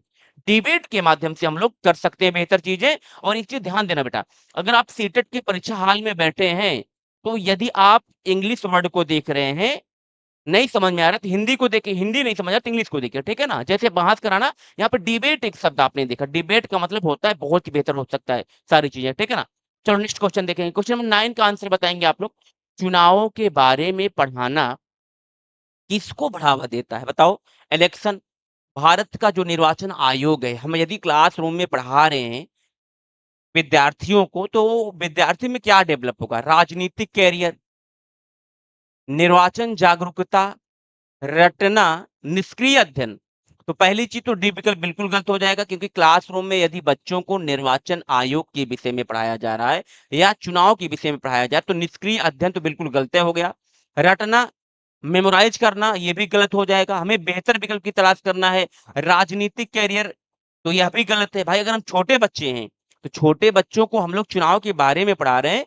हाँ, ये हो सकता है कि बच्चा समझ सके कि कैसे पीएम, सीएम, प्रेसिडेंट को बनते हैं लोग, कैसे चुनाव इनका होता है। लेकिन उसका ये राजनीतिक कैरियर नहीं बन रहा है, बल्कि निर्वाचन जागरूकता, ठीक है ना? इलेक्टोरल अवेयरनेस, निर्वाचन जागरूकता जो है बच्चे में डेवलप होगा। ये आपका राइट आंसर हो जाएगा, ठीक है ना? क्वेश्चन नंबर 9 का आंसर आपने बी विकल्प विकल्प बताया है, बहुत बढ़िया। अधिकतर हमारे साथ आज के इस लाइव सेशन में जितने भी बच्चे जुड़े हैं, बहुत ही सटीक और बेहतरीन तरीके से सारे आंसर को बता रहे हैं। बहुत ही अच्छा लग रहा है, ठीक है ना? चलिए नेक्स्ट क्वेश्चन हम लोग देखते हैं, क्वेश्चन नंबर 10 देखेंगे, ठीक है ना? इफेक्टिव क्वालिटी टीचिंग शुड, यानी कि प्रभावी राजनीतिक शिक्षण को क्या करना चाहिए भैया? बताओ, किस तरीके से हम लोग बेहतर से बेहतर शिक्षण हम लोग क्लासरूम में हैं, तो उसको बेहतर कर सकते हैं अपनी टीचिंग मेथड को। बताओ, ऐसी कौन-सी टेक्नोलॉजी, ऐसी कौन-सी हम लोग मेथड अपनाएँ कि जिससे टीचिंग जो है बहुत ही प्रभावी तरीके से हो सके क्लासरूम में बेटा? जल्दी से बताएँ। पहला क्या दिया है? आलोचनात्मक सोच को बढ़ावा देना। बताओ। दूसरा दिया है नोट याद करने को बढ़ावा देना, केवल परिभाषाओं पर ध्यान देना कि अरस्तू ने क्या कहा है, बोलो। चर्चा को छोड़ना, थोड़ा सा यहाँ पर आप लोग गलतियां कर सकते हैं। जल्दी से बताएं हमारे साथ जो भी बच्चे लाइव हैं, इसका आंसर राइट क्या होगा? जल्दी से आप लोग बताएं। तो सबसे पहले हम लोग ये देखते हैं कि इसमें से कौन सा आपका गलत हो जा रहा है। चर्चा को छोड़ना, कि क्या हमारा काम है कि जब हम क्लासरूम में पढ़ा रहे हैं, कोई टॉपिक हमें नहीं समझ में आ रहा है उसको हम छोड़ दें? हाँ, ये कह सकते हैं कि बच्चों ये चीज आज हम नहीं बता पाएंगे आपको, कल के सेशन में जो है इस पर हम डिस्कशन करेंगे, ठीक है ना? और केवल परिभाषाओं पर ध्यान देना, ये भी गलत दिया है। नोट याद करने को बढ़ावा देना, नोट क्या दिया है? Encourage note memorisation. इसमें जो सबसे बेहतर विकल्प होगा आपका पहला विकल्प हो जाएगा आलोचनात्मक सोच को बढ़ावा देना, ठीक है ना? प्रमोट क्रिटिकल थिंकिंग, ये आपका विकल्प जो दिया है ये राइट हो जाएगा, ठीक है ना? क्लियर बच्चों? क्लियर हुआ? देखते हैं हमारे साथ 10th का ये संगीता अशोक, सीता देवी, बहुत ही बढ़िया। सभी बच्चे राइट आंसर बता रहे, बहुत ही अच्छा लग रहा है। चलो नेक्स्ट क्वेश्चन हम लोग देखते हैं, क्वेश्चन नंबर 11 में दिया है, निम्न में से कौन सी लोकतांत्रिक शिक्षण विधि है? केवल व्याख्यान, लेक्चर ओनली, एक तरफा संप्रेषण, वन वे कम्युनिकेशन, चर्चा विधि, डिस्कशन मेथड, श्रुति लेख विधि, डिक्टेशन मेथड। क्या होगा बेटा आंसर, जल्दी से बताएं। मतलब लोकतांत्रिक शिक्षण विधि क्या होगी बेहतर, बताओ, जल्दी से बताएं। मैंने भी बार बार आपको बताया कि जहां पर भी विकल्प आपको मिले, डिस्कशन मेथड, चर्चा विधि, समूह विधि, वो आपका राइट आंसर हो जाए। केवल व्याख्या के माध्यम से हम लोकतांत्रिक शिक्षण विधि को नहीं बता सकते हैं। एक तरफा मतलब एक तरफा कम्युनिकेशन का मतलब है कि सिर्फ क्लासरूम में शिक्षक ही बच्चों को सब कुछ बताए और बच्चों को बोलने का मौका ही ना दे। भाई हम जो बच्चों को पढ़ा रहे हैं, बच्चा समझ पा रहा है कि बच्चा नहीं समझ पा रहा है, इसमें सिर्फ एक तरफा कम्युनिकेशन होगा तो बच्चे नहीं समझ सकते हैं। हाँ, बच्चों को भी मौका दीजिए, जैसे मैंने आपको पढ़ाया, तो हमने आपको पढ़ाया तो हम आपके कमेंट को भी देखते हैं कि आपको समझ में आ रहा है कि समझ में नहीं आ रहा। हम एक तरफा जो है बताते जाएं, कमेंटों में देखें आपके, तो क्या मतलब हमारे पढ़ाने का कोई मतलब नहीं है, ये भी गलत दिया है। तो बेहतर विकल्प क्या होगा बेटा, यहाँ पर आपका डिस्कशन मेथड, जो विकल्प सी दिया है ये आपका राइट हो जाएगा, ठीक है ना। एक बार मैं आपके कमेंट को चेक कर लेता हूँ, देखते हैं। चलिए, good evening sir, good evening, कैसे हैं सर? सीता देवी जूही रानी, बहुत बढ़िया। 11th का सी बेहतर विकल्प है, 11th का सी जो है बेहतरीन विकल्प है, और यही आपका जो है राइट आंसर हो जाएगा, ठीक है ना। अब हम लोग चलते हैं नेक्स्ट क्वेश्चन की तलाश करते हैं। क्वेश्चन नंबर जो 12 दिया है, इसमें क्या दिया है, what type of learning is promoted through classroom election, यानी कि कक्षा चुनावों के माध्यम से किस प्रकार का अध्ययन बढ़ावा पाता है, बताओ बेटा, जल्दी से बताएं। आंसर क्या होगा, सहयोगात्मक और भागीदारी, एकाकी आइसोलेटेड, रटना मेमोराइजेशन, केवल प्रतियोगिता कॉम्पिटेटिव ओनली। बताओ बच्चों जल्दी से, आसान सा क्वेश्चन है, आप लोग बेहतर कर सकते हैं, जल्दी से आप लोग बताएंगे। देखते हैं कि सबसे पहला कमेंट किसका आता है राइट, वो भी कौन बच्चे बताते हैं हमारे। कक्षा चुनावों के माध्यम से किस प्रकार का अध्ययन बढ़ावा देता है, बेटा क्या होगा। यदि हम क्लासरूम में हैं और बच्चों को हम ऐसा अवसर देते हैं कि बच्चे आपस में जो है एक किसी को जैसे क्लास में क्या बनते हैं, मॉनिटर बनते हैं ना, तो हम बच्चों को अवसर देते हैं कि आप लोग आपस में एक किसी भी बच्चे को आप लोग मॉनिटर बना सकते हैं, ठीक है ना, हेड बना सकते हैं। तो इससे क्या होगा, बच्चों में सहयोगात्मक और भागीदारी का विकास होगा। यानी कि जो पहला विकल्प दिया है, यही क्या होगा आपका राइट होगा। सीता देवी जी, संगीता जी, जूही रानी, सभी बच्चे, क्या बात है भाई, क्या बात है। यानी कि आपने कमर कस लिया है कि अब की बार सीटेट की परीक्षा में आर या पार की लड़ाई लड़ना है। और जिस तरीके से यहाँ पर आप लोग कमेंट कर रहे हैं ना, पक्का मैं बता रहा हूँ कि सीटेट की परीक्षा में अब की बार आप लोग 100+ नंबर लेकर के आने वाले हैं। बस यही स्ट्रेटजी आपको बना के रखना है, इसी तरीके से आपको तैयारी मेंटेन करना है, निश्चित तौर पर आप लोग बेहतर करेंगे। बहुत ही बढ़िया लगा, बहुत ही बेहतरीन। चलो अगले क्वेश्चन को हम लोग देखते हैं, क्वेश्चन नंबर जो 13 दिया है, यहाँ पर ध्यान से आप लोग देखेंगे, राजनीतिक अवधारणाओं को संबंधित बनाने के लिए शिक्षक को क्या उपयोग करना चाहिए, यानी कि पॉलिटिकल कॉन्सेप्चुअल की बात किया जा रहा है। इनको किस तरीके से बच्चों को हम बताएं कि जैसे बच्चा एकदम बेहतर और आसान भाषा में समझ सके, उस विकल्प की हमें तलाश करना है। जल्दी से बताओ बच्चों, जल्दी से बताएं इसका आंसर राइट क्या होगा, और यहीं पर देखना है कि आप लोग कैसे बताते हैं आंसर को। पहला विकल्प क्या दिया है, वास्तविक जीवन के उदाहरण, केवल परिभाषाएं। लोकतंत्र क्या है बेटा, मैं क्लासरूम में आया, हमारे सामने बैठे हैं, मैंने बच्चों को बताया कि बच्चों, प्यारे बच्चों, आज हम आपको पढ़ाने चले हैं लोकतंत्र क्या होता है। अब्राहम लिंकन ने कहा था, जनता का जनता के लिए, जनता द्वारा शासन। तो केवल परिभाषाएं बताने से बच्चा के अंदर जो है पॉलिटिकल कॉन्सेप्ट डेवलप होगा, बिल्कुल गलत दिया है। उदाहरण भी बताएंगे, उदाहरण के साथ साथ बच्चों को व्यवहार में भी समझाएंगे, कॉन्सेप्ट भी बताएंगे, तब बच्चा समझ सकता है। ये विकल्प गलत। अगला क्या है, केवल पुस्तक पढ़ना। भाई मैंने क्लास में आए, आप लोग क्लास में हैं, मैंने किसी बच्चे को खड़े कर दिया, हाँ स्टैंड अप बेटा, स्टैंड अप, बच्चा खड़ा हो गया, भाई पढ़ो ये पैराग्राफ पढ़िए, वो पैराग्राफ पढ़ते जा रहा है, पढ़ते जा रहा है, पढ़ते जा रहा है। इससे क्या राजनीतिक अवधारणा डेवलप होगा? बिल्कुल गलत दिया है। अगला दिया बेटा गृह कार्य। प्यारे बच्चों, कल आप लोग जो है लोकतंत्र, ये आपका टॉपिक है, इसको आप लोग बेहतर से बेहतर जो है अपनी कॉपी में यस से लिख के लाएंगे। तो क्या इससे डेवलप होगा? बिल्कुल गलत दिया है। जो पहला विकल्प दिया है रियल लाइफ एग्जाम्पल, एग्जाम्पल यानी कि बच्चा जिस समाज में रह रहा है और ऐसे हमें उदाहरण से उस बच्चे को कोरिलेटेड करना है, जोड़ना है ताकि वो समझ सके। यानी कि बच्चा जैसे गाँव में रह रहा है तो गाँव के प्रधान के विषय में बताएँ, जैसे आपके गाँव के प्रधान जो है राम प्यारे वर्मा हैं या जो भी जाति के हैं, फलाँ हैं। तो हम इस तरीके से बच्चे को बताएं कि आपके गांव के प्रधान ये हैं बेटा, तो इनका काम क्या है? गांव में नालियां बनवाना, गांव में चक्रोट बनवाना, गांव में पेयजल की समस्याओं को दूर करना, गांव में पर्यावरण को मेंटेन करना। यानी बच्चे को इतना बेहतर से हम एग्जाम्पल देते हुए बताएं कि बच्चा समझ सके राजनीतिक अवधारणाओं को। तो पहला विकल्प जो दिया है ये आपका राइट हो जाएगा। एक बार मैं आपके कमेंट को देख लेता हूं।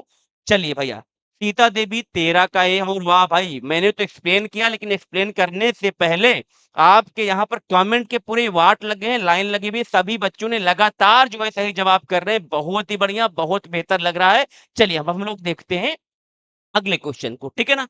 चलिए अगले क्वेश्चन को आप लोग देखेंगे। क्या दिया है? बच्चों के लिए सबसे अनुकूल इतिहास पढ़ाने की विधि कौन-सी है? अभी तक आपने जितने क्वेश्चन को कवर किया वो संविधान या सिविक्स से रिलेटेड थे।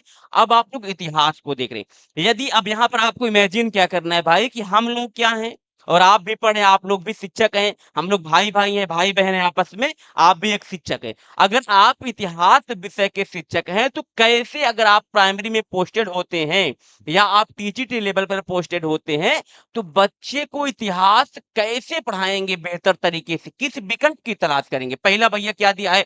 Story telling. सिर्फ हम बच्चे को कहानी सुनाएँगे कि हमारे प्रागैतिहासिक काल में मानव जो क्या करता था, पत्थर को अपना औजार बना लिया था, पत्थर के द्वारा शिकार करता था। भैया हम क्लास में सिर्फ कहानी सुनाएँगे बच्चों को? बिल्कुल गलत दिया है। कहानी के साथ-साथ हमें एग्ज़ाम्पल देना है, डायग्राम बनाना है, बहुत चीज़ें करेंगे तब बेहतर हम लोग कर सकते हैं। तब मतलब कि अगला विकल्प क्या देता है? नोट्स श्रुति लेख यानी कि नोट डिक्टेशन दिया है, नोट्स बनवाना, सिर्फ नोट्स ही बनवाएँगे, बिल्कुल गलत दिया है। तारीखें याद कराना, तारीख तारीखें पता है ना? ये प्रागैतिहासिक काल का समय क्या है? 5 लाख से 10,000 बीसी के बीच रखा गया है। क्या सिर्फ यही काम है? बिल्कुल गलत। अभ्यास, ड्रिल मेथड क्या होगा बेटा आंसर? जल्दी से बताएं आप लोग जरा। क्वेश्चन नंबर 14 का आंसर हमारे बच्चे क्या बता रहे? पहले मैं आप सबके कमेंट को देखता हूं, फिर हम आगे चलते हैं, ठीक है ना? फिर मैं आगे चलता हूं, ठीक है? चलिए, क्या बात है भाई, सीता देवी जी, संगीता जी, बहुत ही बढ़िया। यदि आप इतिहास विषय के शिक्षक हैं तो इन चारों विकल्पों में से स्टोरी टेलिंग पहला जो विकल्प दिया है ये राइट हो जाएगा, ठीक है ना? बहुत ही बढ़िया, बहुत ही बेहतर, जबरदस्त। अगला क्वेश्चन देखेंगे। इतिहास पढ़ाने का मुख्य उद्देश्य क्या होना चाहिए बताओ? हम क्यों बच्चों को इतिहास पढ़ाएँगे? इसका मेन उद्देश्य क्या होगा? सबसे पहले इतिहास की परिभाषा क्या होती है? स्टडी ऑफ पास्ट, यानी कि अतीत को जानते हुए, वर्तमान को पहचानते हुए, भविष्य को सँवारना ही इतिहास हो जाएगा, ठीक है ना? इसका मेन उद्देश्य क्या है बेटा? कालक्रम समझना, अंडरस्टैंडिंग क्रोनोलॉजी। कालक्रम का मतलब क्या हो जाएगा? प्राग ऐतिहासिक काल का समयावधि क्या है? आद्य ऐतिहासिक काल की समयावधि, गुप्त काल की समयावधि क्या है? सिर्फ यहीं तक ही उद्देश्य होगा इतिहास का पढ़ाने का हमारा। अगला क्या दिया है? अवधारणाओं की स्पष्टता और सहानुभूति, कॉन्सेप्ट क्लियर करना, यानी कि जैसे हम बच्चों को पढ़ा रहे हैं आज के सेशन में हम हड़प्पा सभ्यता। तो हड़प्पा सभ्यता हमें इस तरीके से बच्चों को बताना है कि हड़प्पा सभ्यता की तारीख को भी बच्चा समझ जाए और हड़प्पा सभ्यता से जो कॉन्सेप्चुअल क्वेश्चन बन रहे हैं उसको वर्तमान समय में कोरिलेटेड करते हुए हमें बताएं बच्चों को। जैसे कि हड़प्पा सभ्यता की बच्चों जब खुदाई हुई थी तो वहां से स्नानागार मिला था, वहां से अन्नागार मिला था। तो इस तरीके से हमें बताना है कि बच्चे के मन में जितने भी प्रकार के क्वेश्चन बन रहे हैं, सारे क्वेश्चन क्लियर हो सके। और यहाँ पर यदि हम लोग देखते हैं तो जो विकल्प बी दिया है, अभी तक तो यही लग रहा है कि राइट होगा, लेकिन और भी देख लेते हैं। तारीख याद कराना, तो हमारा उद्देश्य सिर्फ यही नहीं है, इतिहास पढ़ा रहे हैं कि बच्चों को तारीखें याद कराएं। किसक संवत क्या है, विक्रम संवत क्या है, गुप्त संवत क्या है, ये नहीं है। केवल नक्शा बनाना, ये भी गलत दिया है भाई बेटा। ठीक है ना। बी विकल्प क्या होगा यहाँ पर, राइट हो जाएगा सीता देवी जी, संगीता। और हमारे जो है डायरेक्टर सर भी बता रहे हैं 14 का डी, 14 का डी, बहुत ही बढ़िया। अब यहाँ पर जो बेटा राइट होगा, ये क्या होगा, बी विकल्प राइट हो जाएगा। 15 जो क्वेश्चन दिया है, इसका बी विकल्प हो जाएगा। ठीक है ना। चलो क्वेश्चन नंबर 16 को हम लोग कवर करते हैं। ऐतिहासिक घटनाओं के लिए सबसे अच्छा शिक्षण साधन क्या होगा, बताइए। अगर आप इतिहास के शिक्षक हैं तो सबसे बेहतर, बेस्ट टीचिंग एड क्या होगा आपके लिए, बताओ बेटा। समय रेखा चार्ट, व्याकरण पुस्तक, ग्रामर बुक, कैलकुलेटर, कंपास, क्या होगा बेटा। जल्दी से बताओ। चारों विकल्पों के विषय में आप लोग समझ रहे हैं, आप लोग जान रहे हैं, हमें कुछ बताने की आवश्यकता नहीं है। तो यहाँ पर ये बताना है कि फिर राइट क्या होगा, जितने बच्चे हैं। क्वेश्चन क्वेश्चन नंबर 16 का राइट आंसर क्या होगा बेटा, जल्दी से बताएं। यहाँ पर हम देख रहे हैं कि सबसे पहले देखो कमेंट किसका आता है, सीता देवी जी बता रही हैं। अभी कमेंट नहीं किया किसी ने, जल्दी से बताएं आप लोग। चलो देखते हैं।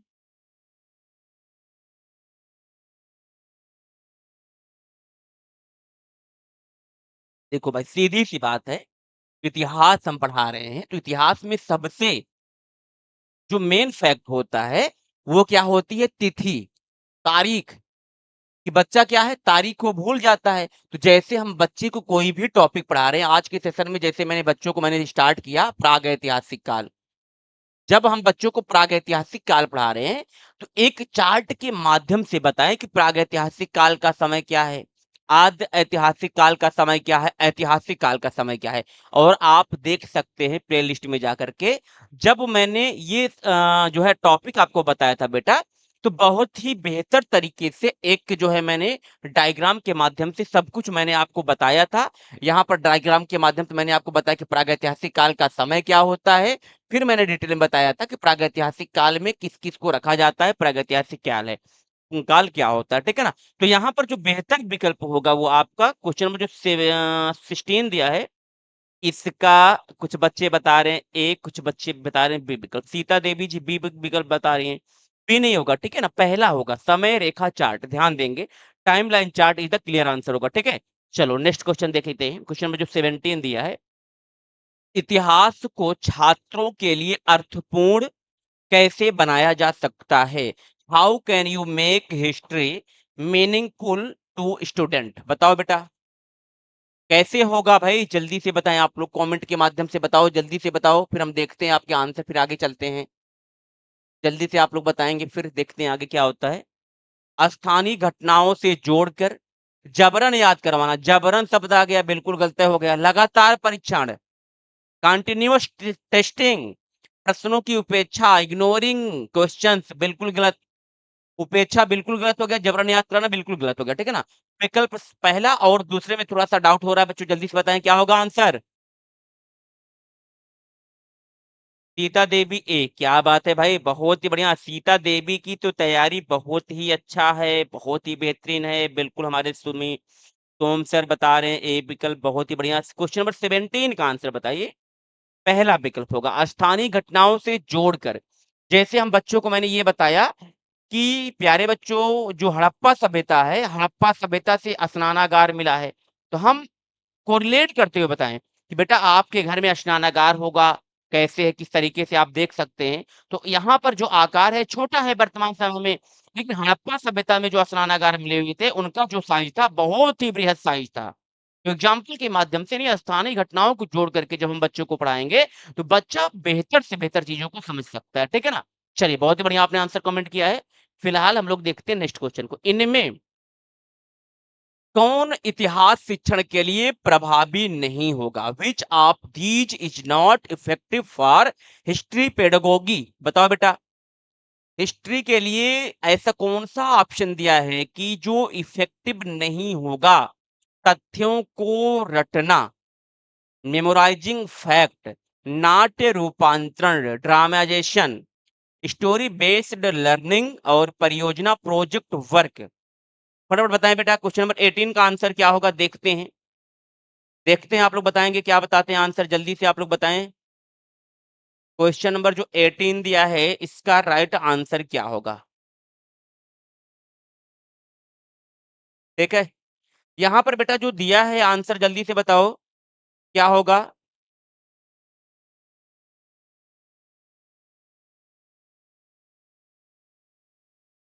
चलो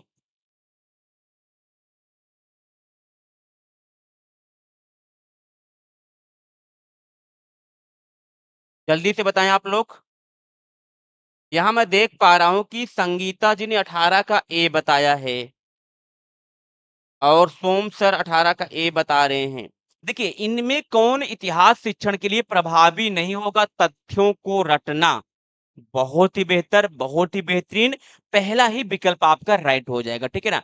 नाट्य रूपांतरण क्या होता है? नाटक के माध्यम से बच्चों को इतिहास पढ़ाना, ये बहुत ही अच्छा हो सकता है साधन के रूप में। कहानी आधारित जो है अध्ययन करना, यानी कि जैसे हम प्रागैतिहासिक काल बता रहे हैं बच्चों को या वैदिक काल बता रहे, कहानी के माध्यम से बताएंगे, ये भी ऑप्शन आपका बेहतर हो सकता है।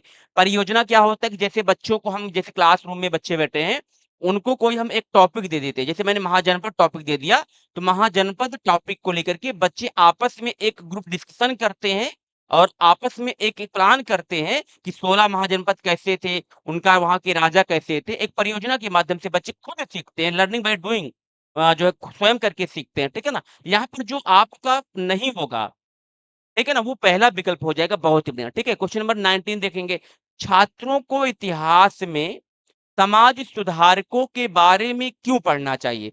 जैसे आपने देखा होगा कि इंडियन नेशनल जो मूवमेंट है, उसमें आपने राजा राम मोहन राय के विषय में पढ़ा होगा, स्वामी दयानंद सरस्वती को आपने पढ़ा होगा, भगत सिंह के विषय में आपने पढ़ा होगा, ठीक है ना? यानी कि जो समाज सुधारक हैं, इनको क्यों पढ़ना चाहिए इतिहास में? बताओ, किस लिए पढ़ना होगा बेटा? जल्दी बताएं आप लोग, जो भी बच्चे लाइव हैं। राधिका जी आ चुकी हैं, बहुत ही बढ़िया। चलो, अब यहाँ पर थोड़ा-सा आप लोग देखिएगा, मूल्यों को विकास करने के लिए, मूल्यों को मतलब टू डेवलप वैल्यूज, ठीक है ना? नेक्स्ट क्या है? परीक्षा पास करने के लिए, बिल्कुल गलत दिया भाई, हमारा उद्देश्य ये नहीं है कि परीक्षा पास करना है, ठीक है ना? नाम याद रखने के लिए, वो गलत दिया है, चित्र बनाने के लिए, ये भी गलत दिया है, सीधी-सी बात है।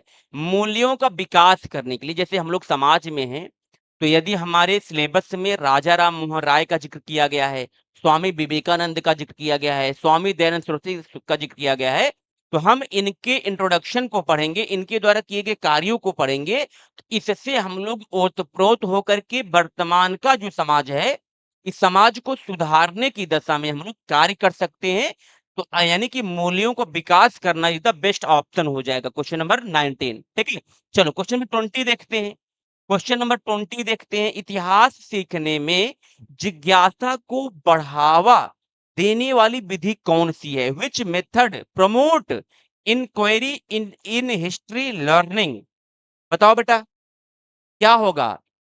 इतिहास सीखने में यानी बच्चे के अंदर जिज्ञासा डेवलप करना है, तो हमें ऐसी कौन सी मेथड अपनाना होगा? बताओ, इंक्वायरी मेथड, पूछताछ विधि, और लेक्चर मेथड दिया है, डिक्टेशन मेथड दिया है, ड्रिल प्रैक्टिस दिया है, अभ्यास करना। जल्दी से बताएं भाई, थोड़ा-सा यहाँ पर हो सकता है कि आप लोग गलती कर जाएँ। क्वेश्चन नंबर 20 का जवाब दें बेटा, बहुत ही आसान सा क्वेश्चन है। बहुत ही आसान सा क्वेश्चन है। इसका जो राइट आंसर होगा इन चारों विकल्पों में पहला जो विकल्प दिया है, इंक्वायरी मेथड, पूछताछ विधि। यानी कि हम जैसे इतिहास पढ़ा रहे हैं, तो इतिहास में मैंने कोई टॉपिक पढ़ाया बच्चों को, अब बच्चे आपस में ही ग्रुप डिस्कशन करेंगे या शिक्षक से ही ग्रुप डिस्कशन करेंगे, तो बच्चे बेहतर तरीके से, बच्चों के अंदर क्या होगी? एक जिज्ञासा होगी इससे, ठीक है ना?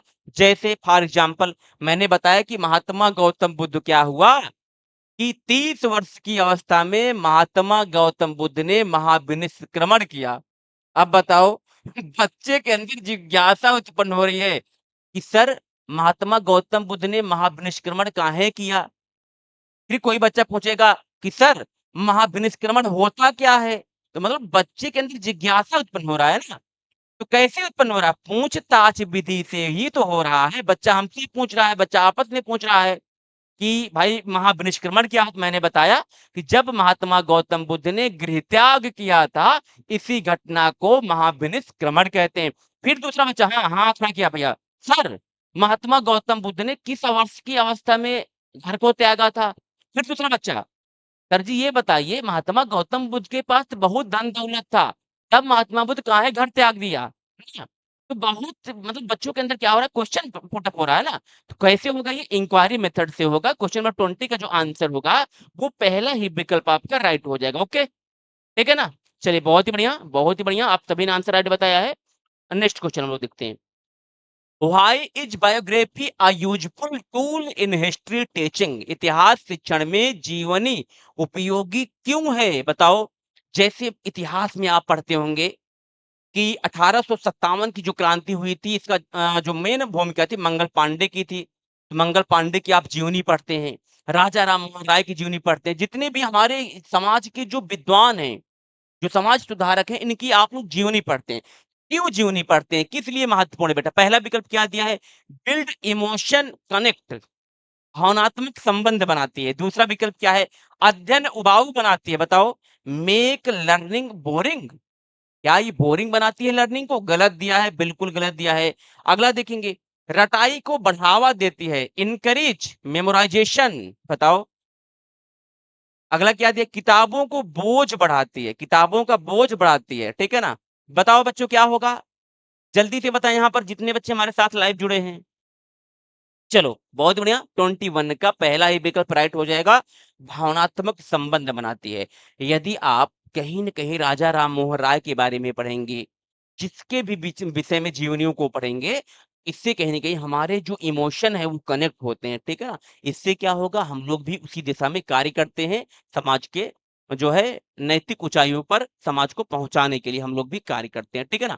क्वेश्चन नंबर 22 देखेंगे प्यारे बच्चों, ऐतिहासिक सोच को विकसित करने वाला दृष्टिकोण कौन-सा है? Which approach help in historical thinking? आलोचनात्मक पूछताछ, तथ्य सूची बनाना, श्रुति लेख, तारीख रटना। क्या होगा आंसर? जल्दी से बताएं आप लोग। फटाफट आप लोग बताएं। क्वेश्चन नंबर 22 का आंसर क्या होगा? ऐतिहासिक सोच को विकसित करने वाला बेटा दृष्टिकोण क्या होगा?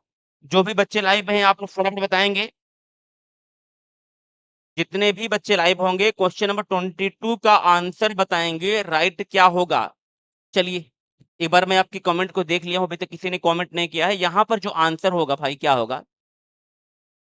आलोचनात्मक पूछताछ, क्रिटिकल इंक्वायरी, ऐतिहासिक सोच को विकसित करने वाला दृष्टिकोण जो होगा पहला ही विकल्प आपका राइट हो जाएगा। तथ्य सूची बनाना, फैक्ट लिस्टिंग बिल्कुल गलत दिया है। श्रुति लेख बिल्कुल गलत दिया है। तारीख रटना बिल्कुल गलत दिया है। तो पहला विकल्प ही आपका राइट हो जाएगा, ठीक है ना?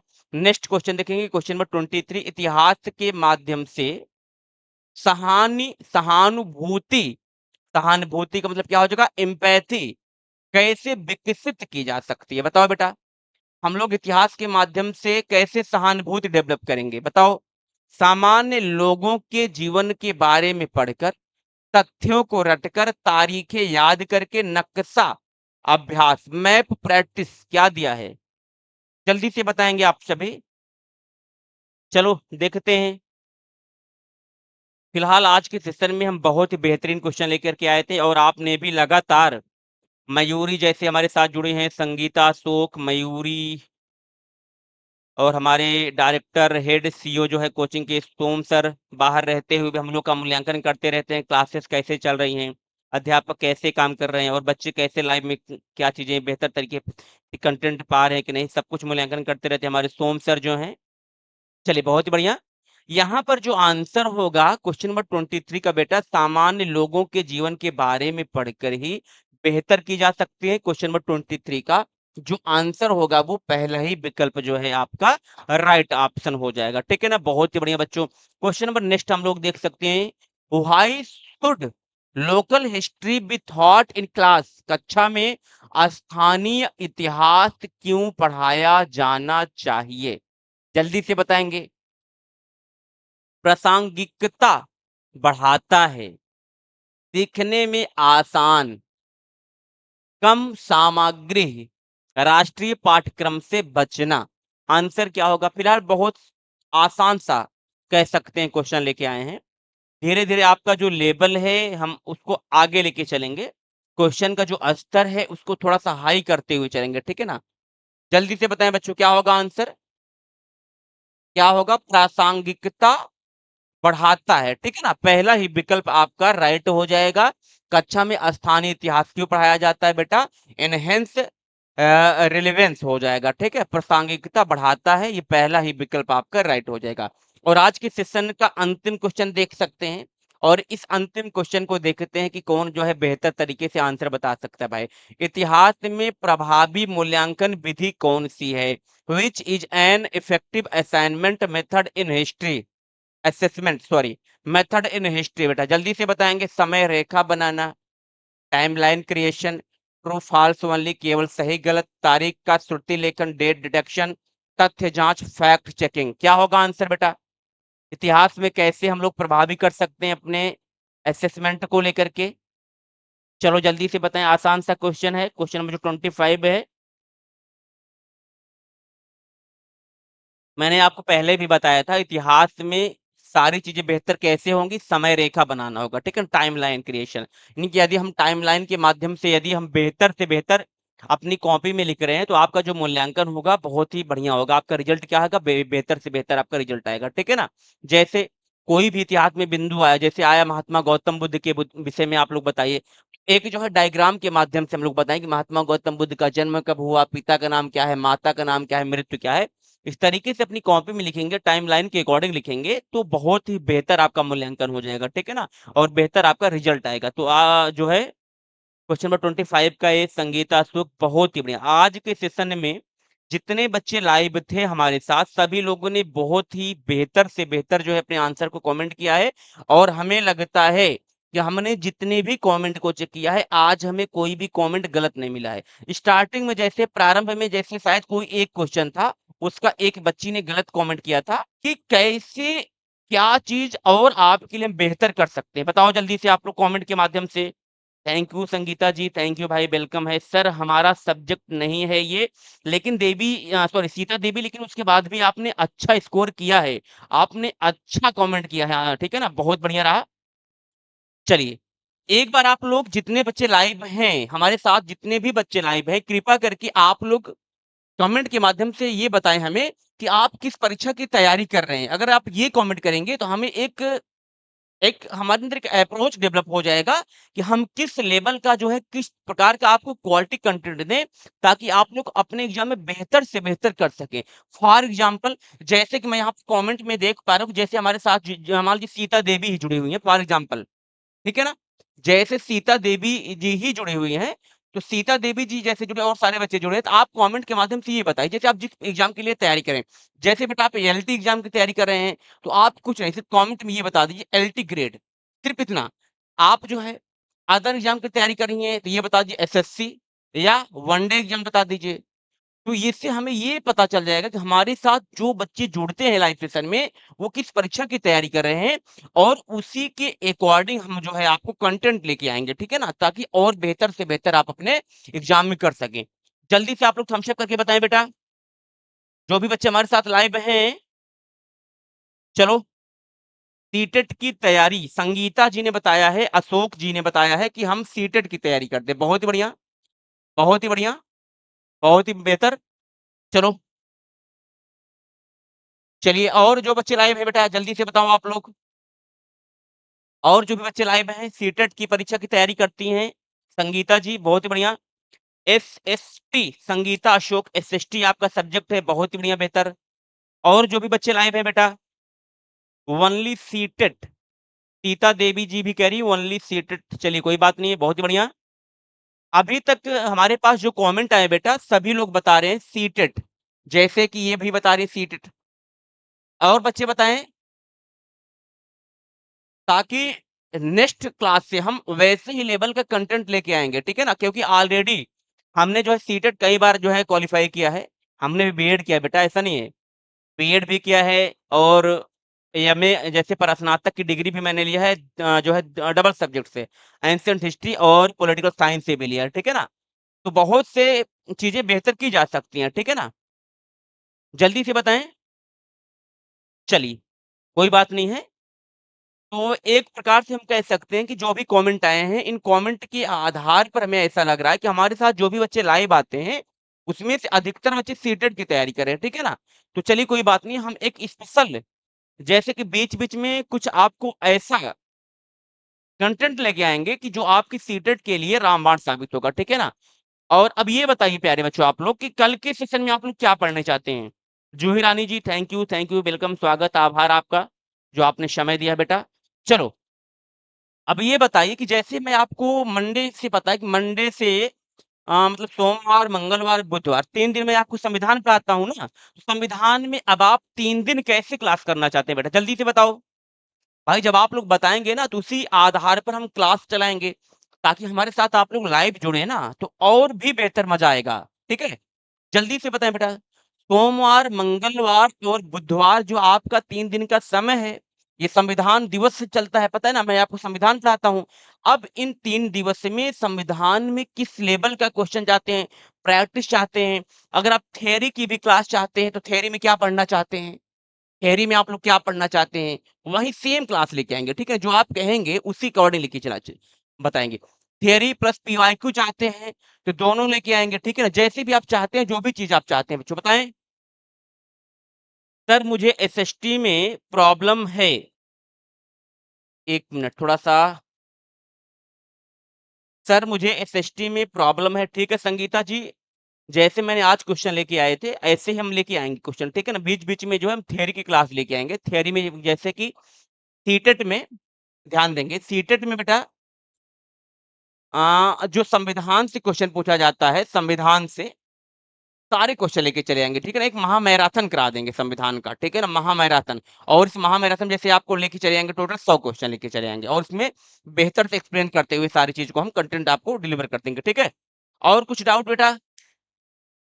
चलिए, तो एक प्रकार से आज का ये जो सेशन है, आप सभी के सहयोग से बेहतरीन तरीके से आप आज का ये जो सेशन है हम इसको समाप्त करते हैं और यदि आपने पहली बार विजिट किया है स्टडी विद मी के ऑनलाइन प्लेटफॉर्म पर तो चैनल को बेटा आप लोग कर देंगे सब्सक्राइब बेल आइकन का बटन दिख रहा है उसे आप लोग कर देंगे प्रेस ताकि आप सभी तक नोटिफिकेशन वगैरह आसानी से पहुंच सके तो आज के लिए प्यारे बच्चों इतना ही